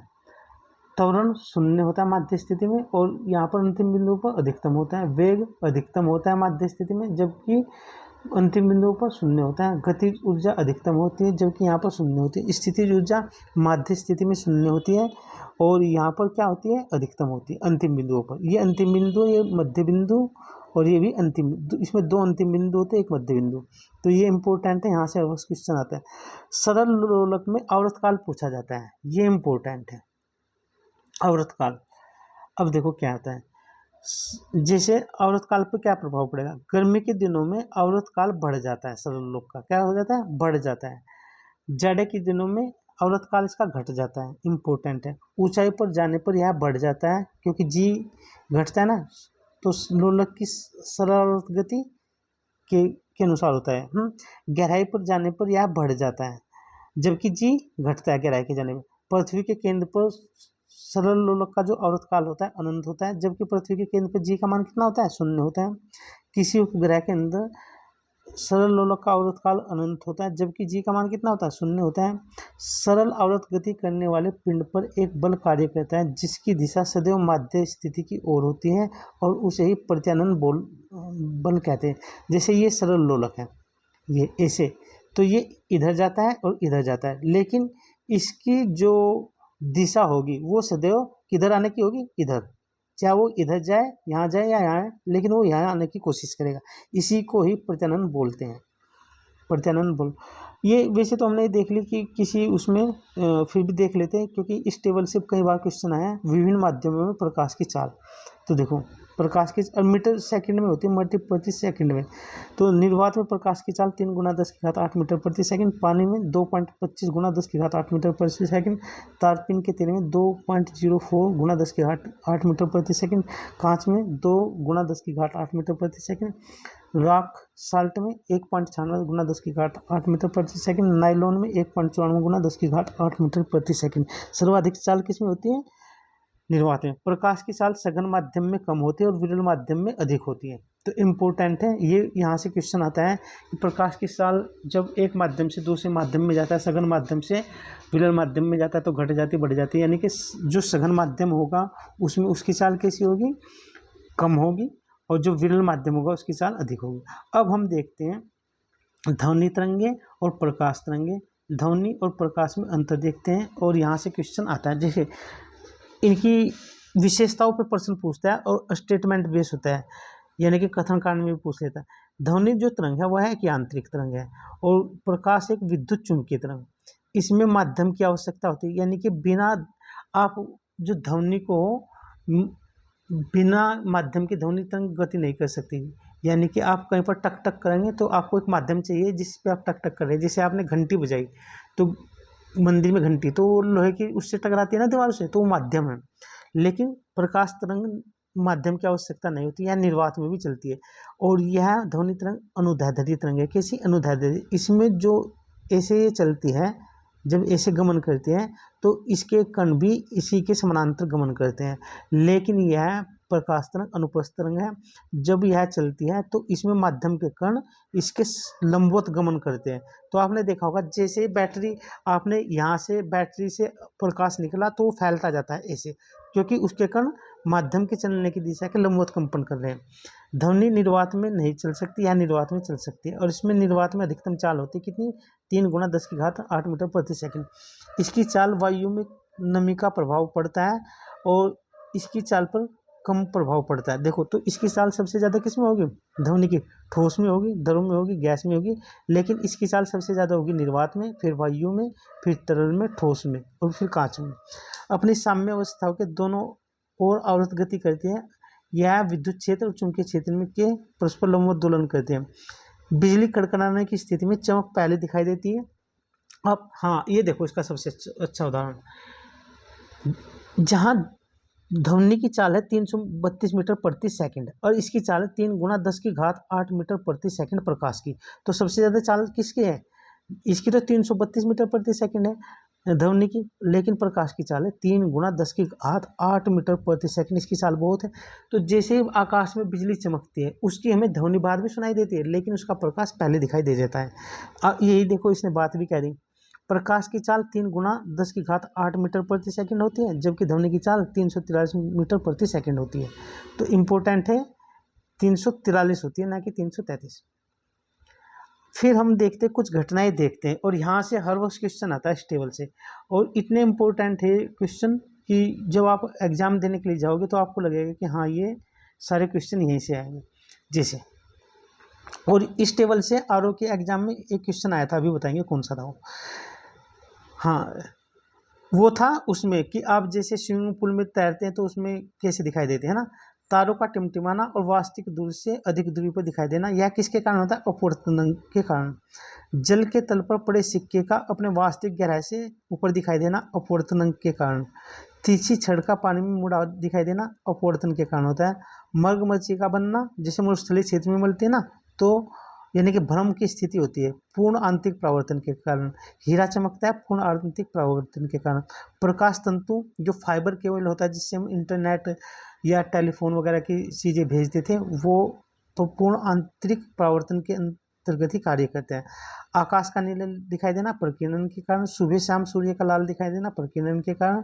तो जो वो था ना, ये था यहाँ पर वो स्विमिंग पूल वाला। पानी के अंदर बुलबुले का रंगीन दिखाई देना व्यतिकरण के कारण होता है। पानी की सतह पर मिट्टी का तेल डालने पर उसका रंगीन दिखाई देना व्यतिकरण के कारण। सीडी कंपैक्ट डिस्क रंगीन दिखाई देती विवर्तन के कारण। अब तो सीडी आती नहीं, जो टैब रिकॉर्ड वगैरह में चलती ना, पहले उसमें चलती थी लैपटॉप वगैरह में सीडी। इन धनुष का बनना, जिसमें प्राथमिक में लाल रंग बाहर और बैंगनी रंग अंदर होता है, तो 2 बार अपवर्तन और 1 बार परावर्तन होता है इसमें। इंद्रधनुष का बनना, द्वितीयक में बैंगनी रंग बाहर और लाल रंग अंदर होता है, इसमें 2 बार अपवर्तन होता है और 2 बार ही परावर्तन होता है। यूपीएससी में ये पूछा जा चुका है। हीरे में वायु वाली किरणें के लिए क्रांतिक कोण कितना होता है? 24 होता है, वो बहुत कम होता है। कितना होता है? 24, बहुत कम होता है। अब पूर्ण आंतरिक परावर्तन के कुछ उदाहरण है, और हर वर्ष क्वेश्चन आता है। जैसे तारे जो आसमान में टिमटिमाते हैं, वह पूर्ण आंतरिक परावर्तन की वजह से टिमटिमाते हैं। जल में प्रखननी का जो जल, जब प्रखनली में हम जल डालते हैं तो प्रखनली जो होती है वह चांदी की तरह व्यवहार करती है। हीरे का चमकना, क्योंकि उसका आपतन कोण कितना है? 24 डिग्री से कम है, तो हीरा चमकता है।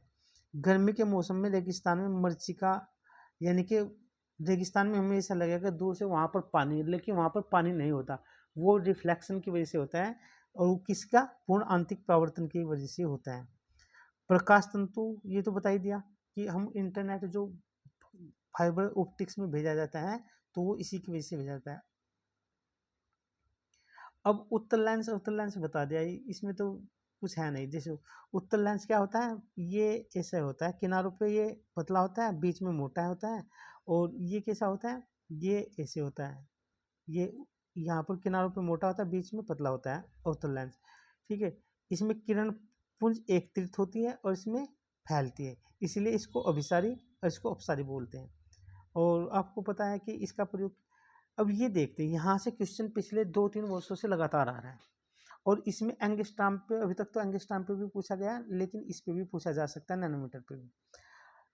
अब विभिन्न रंगों की तरंगदैर्ध्य, ये एंगस्ट्रॉम में है 10⁻⁻10 m होता है, और ये नैनोमीटर में 10⁻⁹ नैनोमीटर होता है। तो हम एंगस्ट्रॉम में ही देखेंगे ज़्यादातर।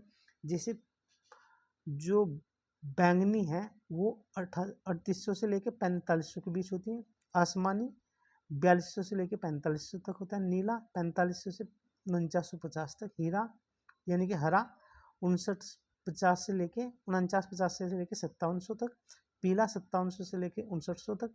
नारंगी 5900 से लेके 5600 तक। और लाल 6200 से लेकर 75 तक। यह इसकी तरंगदैर्ध्य का एंगस्ट्रॉम है, यानी कि इनका इतनी इनकी परिसर है। तो यहाँ से क्वेश्चन हर वर्ष आ रहा है। फिर देखते हैं, ये देखते हैं यहाँ पर क्वेश्चन जो पूछा था, जैसे बैंगनी रंग का जो अपवर्तनांक होता है सबसे अधिक होते हैं, लेकिन प्रकाश का वेग इसमें सबसे कम होता है। लाल रंग का अपवर्तनांक सबसे कम होता है, लेकिन इसका वेग अधिक होता है। जैसे इसीलिए लाल रंग को किस में प्रयोग किया जाता है? जो विद्युत लैंप होते हैं, यानी कि जो स्ट्रीट लाइट होती है, स्ट्रीट लाइट कहें, यानी कि ट्रैफिक सिग्नलों में, है ना, क्योंकि इसका पूर्णांक कम होता है और ये दूर तक दिखाई दे जाता है।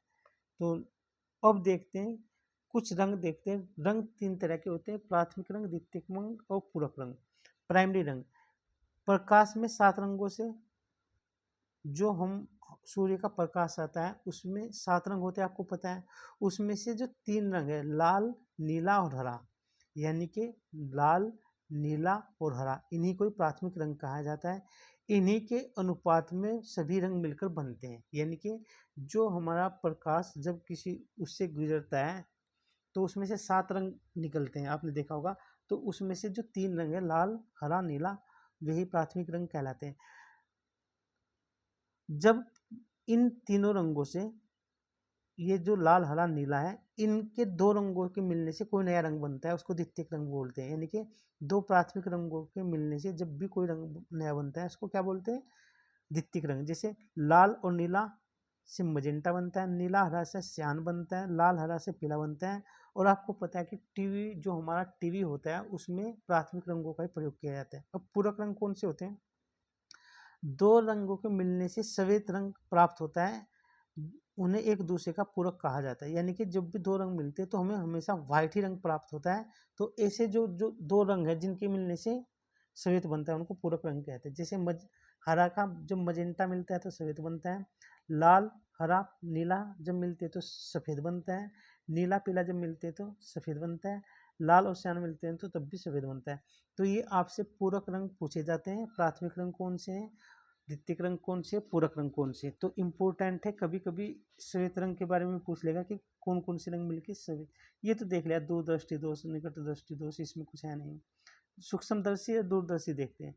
देखो, एक होता है माइक्रोस्कोप, जो बहुत सूक्ष्म चीज़ों को देखने के लिए प्रयोग किया जाता है, जैसे बैक्टीरिया होते हैं, जीवाणु होते हैं, सूक्ष्माणु होते हैं ना। और एक होता है टेलीस्कोप, जो दूर स्थित चीज़ों को देखने के लिए प्रयोग किया जाता है।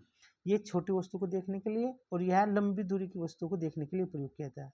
इसका जो आविष्कार किया था जैकरियस जॉनसन ने, और इसका जो आविष्कार किया था हैम्प लिप्रेसी ने किया था। इसका प्रयोग रसायन विज्ञान और जीव विज्ञान में होता है। आपने देखा होगा टेबल पर ये दिखाई देगा आपको लिखा हुआ माइक्रोस्कोप।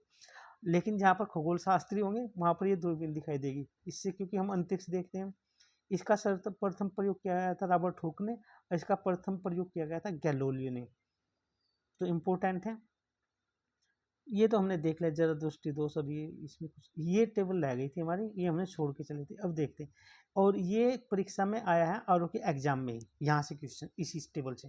देखो, ये सेल्सियस है, फ़ारेनहाइट है, केल्विन है, ड्यूमर है, और ये एक क्या है, रेकिन है। ये ताप के विभिन्न मापक्रम है। तो ये जो ताप मापता है सेंटीग्रेड, यानी कि सेल्सियस भी बोलते हैं, ये 0 से 100 तक मापता है। फ़ारेनहाइट 32 से 222 तक है। केल्विन, इसकी रेंज यानी कि 273 से 373 होता है। रोमर 0 डिग्री से 80 तक होता है। रैकिन 492 से 672 तक होता है। तो इनका जो सूत्र है, इस पे बेस क्वेश्चन आ जाते हैं कभी कभी ये, और हल करने के लिए भी पूछ लेता है। तो सेंटीग्रेड अपॉन 100 बराबर होता है फ़ारेनहाइट माइनस 32 अपॉन 180, क्योंकि 180 तक मापता है घटा के इसको। केल्विन के minus 273 upon 100, R minus 0 upon 80, Rankine R minus 460 upon 212। तो ये आपको सूत्र पता होना चाहिए यहाँ से। मानव जो शरीर का तापमान है, ये यहाँ पर 68 फ़ारेनहाइट, 98 फ़ारेनहाइट या 37 डिग्री सेल्सियस होता है मानव शरीर का तापमान। -40 ताप पर सेल्सियस और फ़ारेनहाइट जो होते हैं ना, उनका एक ही तापमान होता है। 547 ताप पर फ़ारेनहाइट और केल्विन का पाठ्यक्रम समान होता है।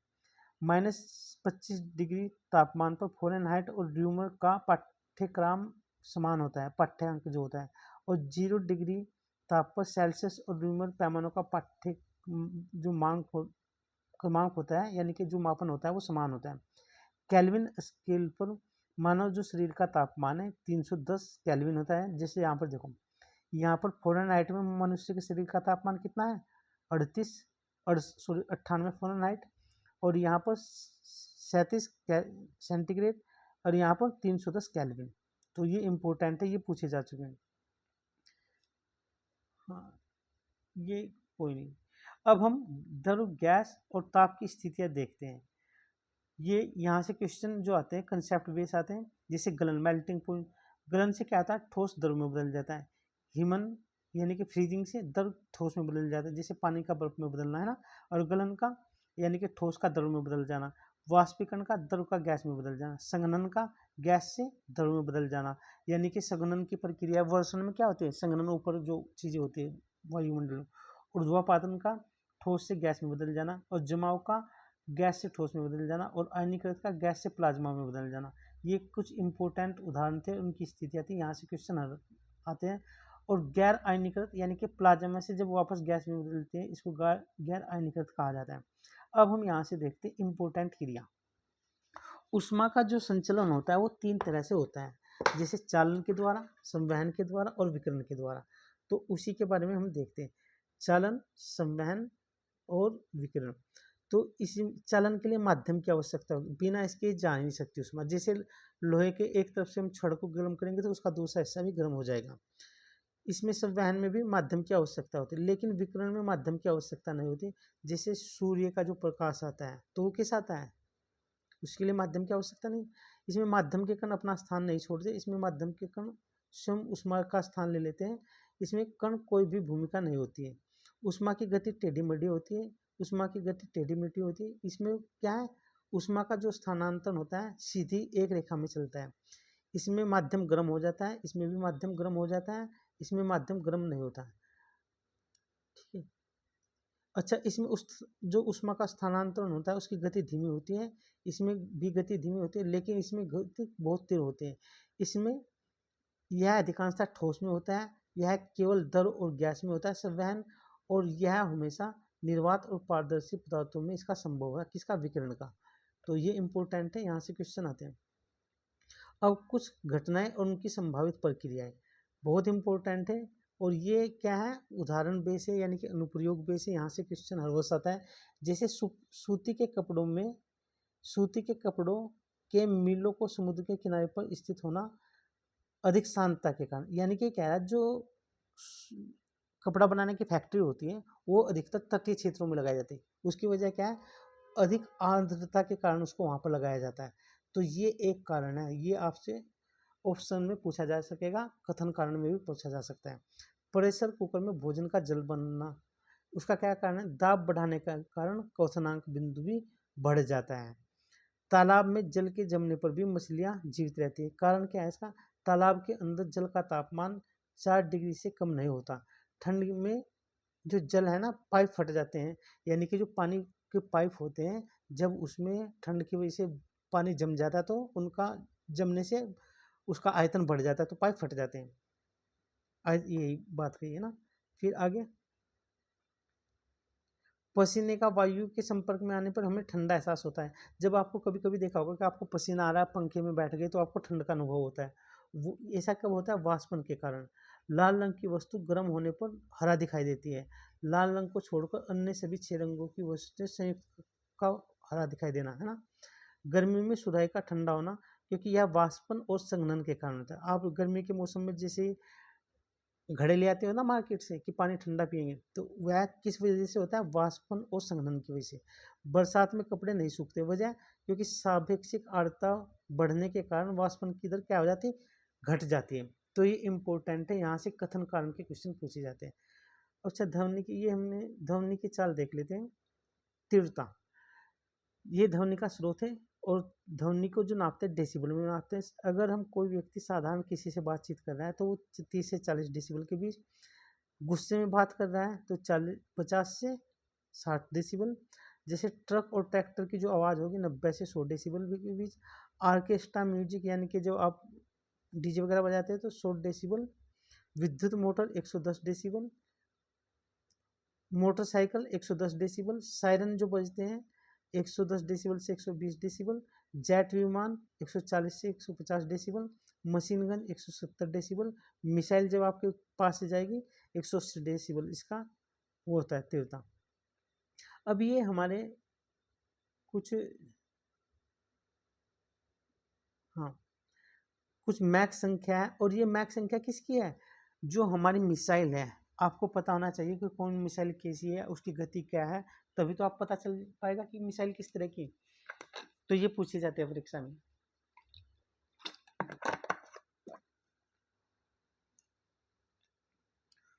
मैक्स संख्या के आधार पर विमान और मिसाइलों की वर्णन किया गया है, उनका वर्गीकरण किया गया है।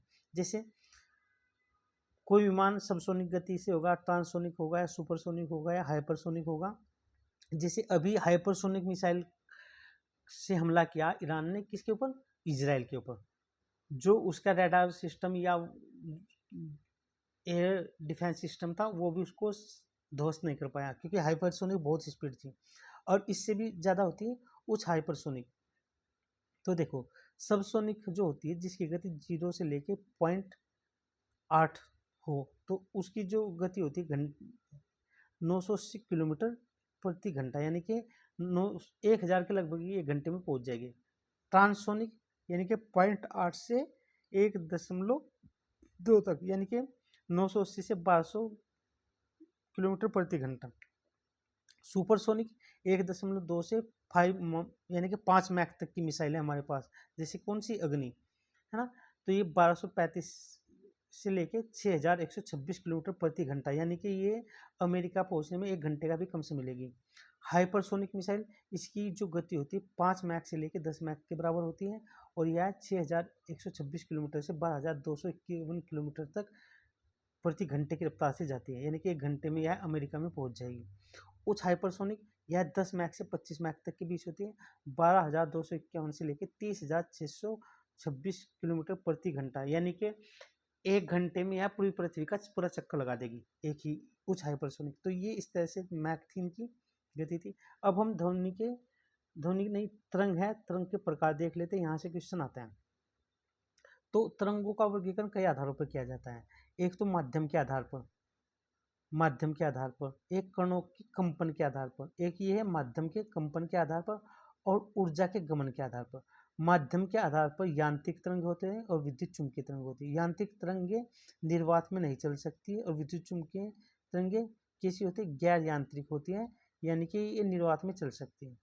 कणों के कंपन के आधार पर अनुप्रस्थ तरंगे और अनुदैर्ध्य तरंगे। अनुप्रस्थ तरंगे केवल ठोस में संभव है, इसमें जो कण होते हैं अनुप्रस्थ में माध्यम के चलने के समानांतर लंबवत कंपन करते हैं। अनुदैर्ध्य तरंग किस में चलती है? ठोस, द्रव, गैस तीनों में संभव है। और ऊर्जा के गमन के आधार पर परगामी तरंगे, अपरगामी तरंगे होती हैं। अब हम यांत्रिक और गैर यांत्रिक तरंगे देख लेते हैं। अनुप्रस्थ और अनुदैर्ध्य तरंगे देख लेते हैं, परगामी अपरगामी तरंगे देख लेते हैं, क्योंकि यहाँ से क्वेश्चन हर वर्ष आता है। तो देखते हैं यांत्रिक और गैर यांत्रिक तरंग। संचरण के लिए माध्यम की आवश्यकता होती है, इनके संचरण के लिए माध्यम की आवश्यकता नहीं होती है। यह तरंगे ध्वनि तरंगे, जल तरंगे, भूकंपीय तरंगे, यांत्रिक तरंगे के उदाहरण, यानी कि जो ध्वनि तरंग है यह भी यांत्रिक तरंग है, जल तरंग और भूकंप की तरंग यह भी यांत्रिक तरंग है। गैर यांत्रिक तरंग जो होते हैं विद्युत चुम्बकीय तरंग ही एकमात्र है, यह गैर यांत्रिक तरंग है, यानी कि विद्युत चुम्बकीय तरंग ही इसका उदाहरण है। यांत्रिक तरंग निर्वात में संचित नहीं हो सकती, क्योंकि इनके लिए माध्यम चाहिए, जब माध्यम नहीं है नहीं तो वो संचय नहीं होने का। और ये अयांत्रिक तरंग निर्वात में भी चल सकती है, जैसे सूर्य का प्रकाश आता है ना। अनुप्रस्थ और अनुदैर्ध्य तरंग क्या होती है? ये देखो, इसमें कणों का विस्थापन तरंग के संचरण के लंबवत होता है। जैसे हम ये जा रही तरंग है ना, तो इसमें ऐसे कण चलते हैं, और अनुदैर्ध्य तरंग में ये समानांतर कंपन करते हैं। जैसे तरंग जा रही है तो कण भी ऐसे ही गमन करेंगे, आगे बढ़ते रहेंगे। इसमें सुरंग और गर्त के बीच में ये चलती है, और इसमें संपीड़न और विलय की दृष्टि से ये चलती है। यह ठोस और द्रव में प्रवाहित होती है, या ठोस, द्रव, गैस तीनों में प्रवाहित हो सकती है। इसमें दाब तथा घनत्व में परिवर्तन नहीं होता, इसमें दाब और घनत्व में परिवर्तन होता है। तो इम्पोर्टेंट है। फिर देखते हैं परगामी अपरगामी तरंगे। यह निश्चित वेग से आगे बढ़ती है, और यह किसी भी दिशा में आगे नहीं बढ़ती। इसमें कण कंपन करते हैं, इसमें निस्पंदों को छोड़कर सभी कण कंपन करते हैं। इसमें ऊर्जा का संचरण होता है, इसमें ऊर्जा का संचरण नहीं होता है। इसमें कणों की स्थिति बदलती रहती है, इसमें कणों की स्थिति नहीं बदलती रहती। तो ये हमने इम्पोर्टेंट देखे। बाकी ये देखते हैं, हाँ, इनके स्रोत और यहाँ से प्रश्न आता है। तो लघु तरंगे, रेडियो तरंगे, पराबैंगनी तरंगे, ये प्रश्न आया था यही वाला ना, आप आलू का एग्जाम देखेंगे जो कैंसिल हुआ था फरवरी में 2024 में, यही प्रश्न आया था। गामा किरणें, इसके खोजकर्ता थे हेनरी बेकुलर, 1900 में खोज की थी। इनका जो आवृत्ति प्रेशर होता है 10⁻20 से 10⁻18 तक होता है। परमाणु के नाभिक के विघटन से ये उत्पन्न होती है। एक्स किरणें, विल्कोम कोनार्ड नाइट्रोजन ने इसकी खोज की थी 1895 में। इनका जो आवृत्ति प्रेशर होता है 10⁻18 से 10⁻16, और यह तीव्रगामी इलेक्ट्रॉनों के कण के टकराने से यह उत्पन्न होती है। पराबैंगनी किरणें, इसकी जो खोज की थी रिटर ने की थी 1801 में, और इसका जो वो होता है आवृत्ति प्रेशर 10⁻16 से 10⁻14। सूर्य व अनित गैसों के विसर्जन से ये उत्पन्न होती हैं। दृश्य किरणें, इसकी खोज न्यूटन ने 1666 में की थी 10⁻14 से 10⁻12 तक। अनित गैस व ताप दीप्ति में वस्तुओं से उत्पन्न होती है। अवरोध किरणें, विलियम हर्शल ने 1800 में इसकी खोज की थी। इसकी आवृत्ति 10⁻12 से 10⁻10 होती है। और गर्म वस्तुएं सूर्य से उत्पन्न होती है। जो सूर्य का प्रकाश होता है उससे इंफ्रारेड हीट तो हमें प्राप्त होती है। लघु तरंग किरणें, इनकी खोज, इनको माइक्रो तरंग भी बोलते हैं, इनकी खोज जो की थी रोडोल्फ हर्ट्ज ने की थी 1887 में। इनका जो आवृत्ति प्रेशर होता है 10⁻10 से 10⁻8, और मैग्नेट्रॉन निर्वातित नलिका में ये प्रवाहित होती है विद्युत परिपथी वगैरह में। रेडियो तरंगे, इनकी खोज मार्कोनी ने 1895 में 10⁻6 से 10⁻4 तक, और दोलन विद्युत परिपथियों से इनके मुख्य स्रोत है वहीं से उत्पन्न होते हैं। अब हम विद्युत के कुछ वे देखते हैं इनके मात्रक। जैसे विद्युत आवेश को कूलाम में मापते हैं, विद्युत विभव को वोल्ट में मापते हैं। विभवांतर ये एक जैसे है, और इनसे बच्चा क्या करता है, गलती करता है, तो इसीलिए एक जगह टेबल में दे दिया। तो विद्युत आवेश को कूलाम इसका मात्रक है, विद्युत विभव का वोल्ट है, विभवांतर का वोल्ट है, विद्युत धारिता का फैराड है, विद्युत धारा का एम्पियर है, प्रतिरोध का ओम है, और विशिष्ट प्रतिरोध का ओम है। विद्युत चालकता का ओम या मोह है। विशिष्ट चालकता का ओम ओम मीटर है। क्या है, ओम मीटर। और विद्युत शक्ति का वाट है। तो ये इनके विशिष्ट चालकता का ओम मीटर या मोह मीटर या सीमेन मीटर भी इसको बोलते हैं, इनके मात्रक थे। अब हम देखते हैं, देखो पीसीएस में तो अभी तक यहाँ से इस टेबल से क्वेश्चन आया नहीं, हल्का फुल्का आया, लेकिन आईएएस में कई बार क्वेश्चन आ चुका है, और मोस्ट इंपॉर्टेंट है, यहाँ से हर वर्ष क्वेश्चन आता है। तो देखते हैं कि क्या है। पहले इसको पूछा नहीं जा रहा था, अब पूछा जा रहा है, क्योंकि जिस साइंस से वही क्वेश्चन बनते हैं जिनका हमारे दैनिक जीवन में उपयोग है। तो एलईडी होती है लाइट इमिटिंग डायोड, और सीएफएल होती है कॉम्पैक्ट फ्लूसेंट लैंप। इसके पिता है निक होलोनिक, 1962 में खोजा। पीटर कूपर हैविट 1890 में खोजा। एलईडी जो बल्ब है सीएफएल की तुलना में कम बिजली खपत करता है। एलईडी जो बल्ब है, यानी कि सीएफएल वाला बल्ब ज़्यादा बिजली खर्च करता है, और एलईडी बल्ब कम खर्च करता है। सीएफएल में एक वर्ष में 80% ऊर्जा की बचत होती है सीएफएल से। एक एलईडी बल्ब की अवधि होती है 50,000 घंटे, जबकि सीएफएल की कितनी होती है, 8,000 घंटे। यह ठंडा रहता है, यह गर्म रहता है। इसमें आर्गन और पारा भरा जाता है, ये पूछा जाता है, और इसमें निकल और लेड भरा जाता है सीएफएल में। आपने देखा होगा ना, आपके घरों में एलईडी बल्ब और सीएफएल वगैरह लगी रहती है। अब ये कुछ उपकरण है, उनमें प्रयुक्त धातु है, धातु के गुण है, यहाँ से हर वर्ष क्वेश्चन आता है। मोस्ट इंपॉर्टेंट है, जैसे हीटर उपकरण है, ये उपकरण है, इनमें जो धातु है ये पूछा जाता है, और इसके गुण क्या है। हीटर, ब्लोअर, इमर्सन रोड, इनमें नाइक्रोम, जिसको निकिल और क्रोमियम से मिलकर बनता है, उसका प्रयोग होता है। इसका मुख्य कारण है उच्च प्रतिरोध, उच्च गलनांक, ये इसके गुण है। विद्युत जो बल्ब है वह, उसमें टंगस्टन होते हैं, टंगस्टन का तंतु बना होता है, इसमें अति उच्च गलनांक होता है, उच्च प्रतिरोध होता है। हैलोजन जो लाइट है, अब तो हैलोजन लाइट आपको दिखाई नहीं देती, पहले दिखाई देती थी। इसमें टंगस्टन सोडियम का प्रयोग किया जाता है। सोडियम के कारण इसका रंग पे कैसा होता है, प्रकाश होता है। हैलोजन लाइट जब पहले वीडियो फिल्में बनती थी या फोटो खींचते थे, तो हैलोजन लाइट को खोल देते थे, बहुत तेज प्रकाश भी फेंकती थी, लेकिन हीट भी उसके अनुसार बहुत तेज फेंकती थी। ये ट्यूबलाइट में धारा और फॉस्फोरस का प्रयोग किया जाता है। अच्छा, अब देखते हैं नाइक्रोम का जो प्रतिरोध होता है टंगस्टन से ज़्यादा होता है, परंतु टंगस्टन का गलनांक नाइक्रोम से अधिक होता है। यह आपसे पूछा जा सकता है कथन और कारण में, तो इम्पोर्टेंट है, यहाँ से हर वर्ष क्वेश्चन आते हैं।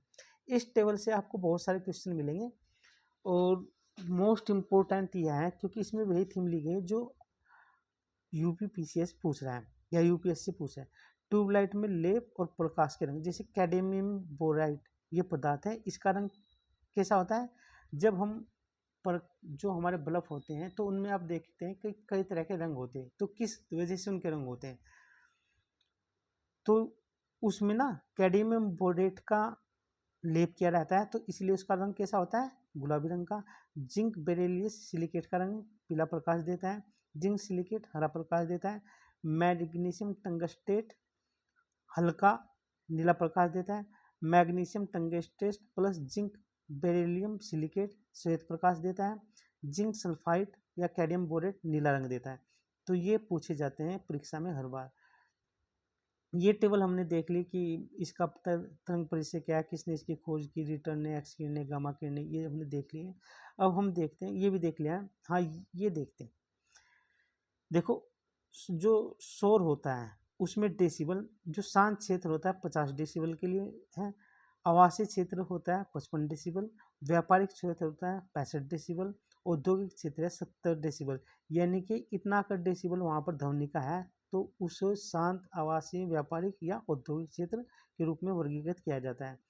ये ध्वनि की चाल हमने देख ली थी, भाप में, अल्कोहल में, जल में, ये समुद्री जल में, पारा में, लोहे में, और बताया था कि सबसे ज़्यादा एल्यूमिनियम में।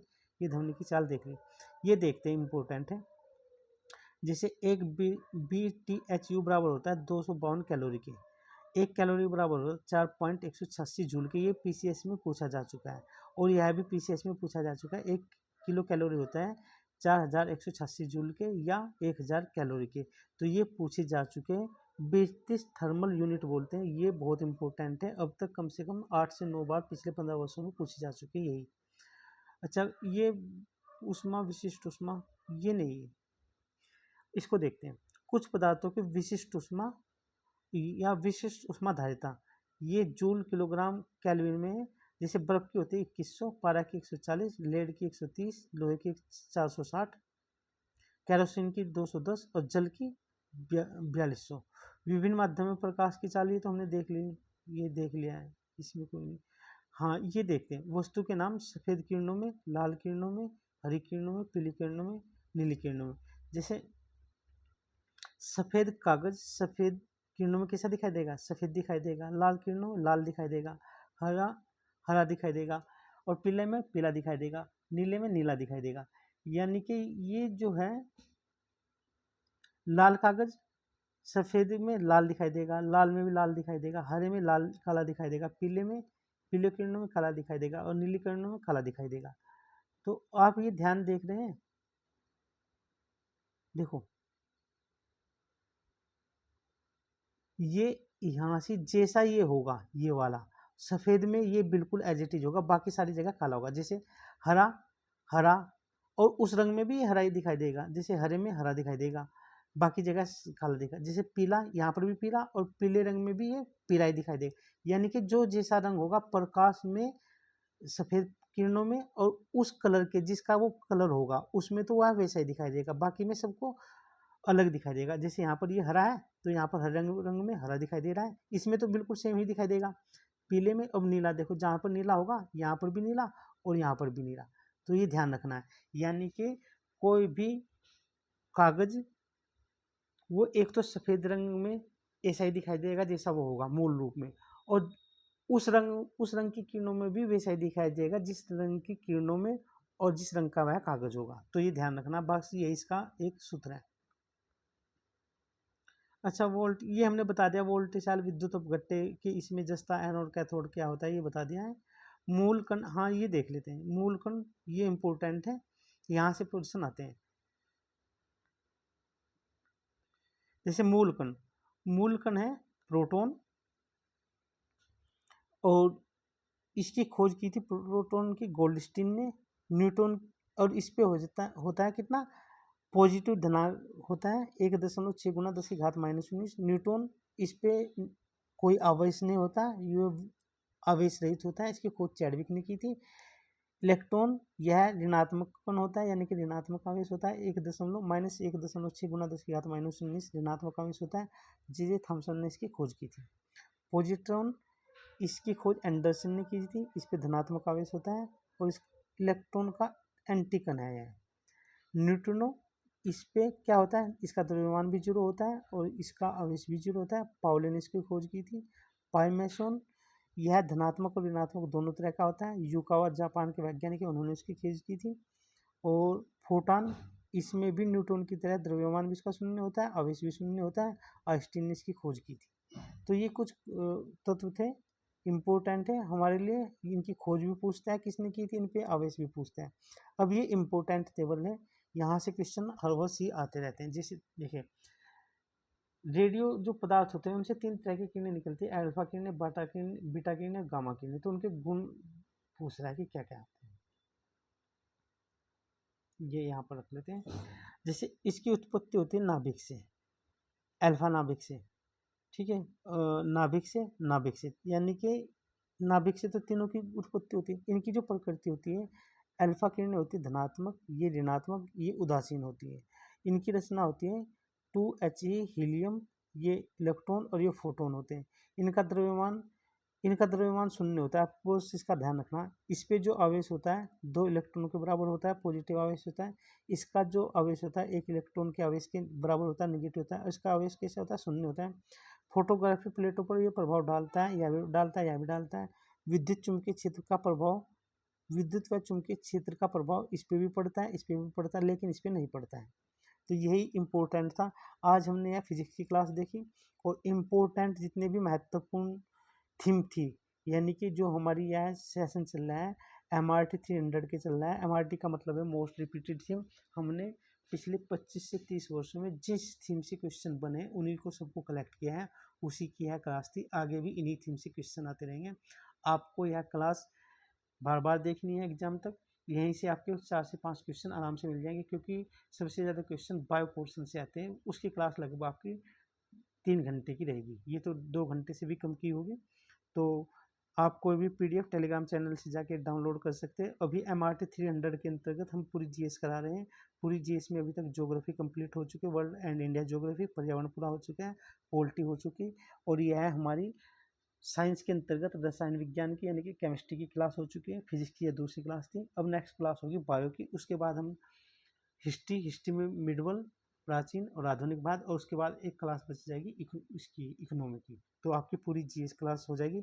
और MRT 300 के क्लास के अंतर्गत अगर आप ये रेगुलर सारी क्लास देखते हैं तो आपको 70 से लेकर 90 क्वेश्चन इन्हीं क्लास से मिल जाएंगे। और जो ये सारी क्लास होंगी लगभग 22 घंटे या 24 घंटे की हो जाएंगी टोटली।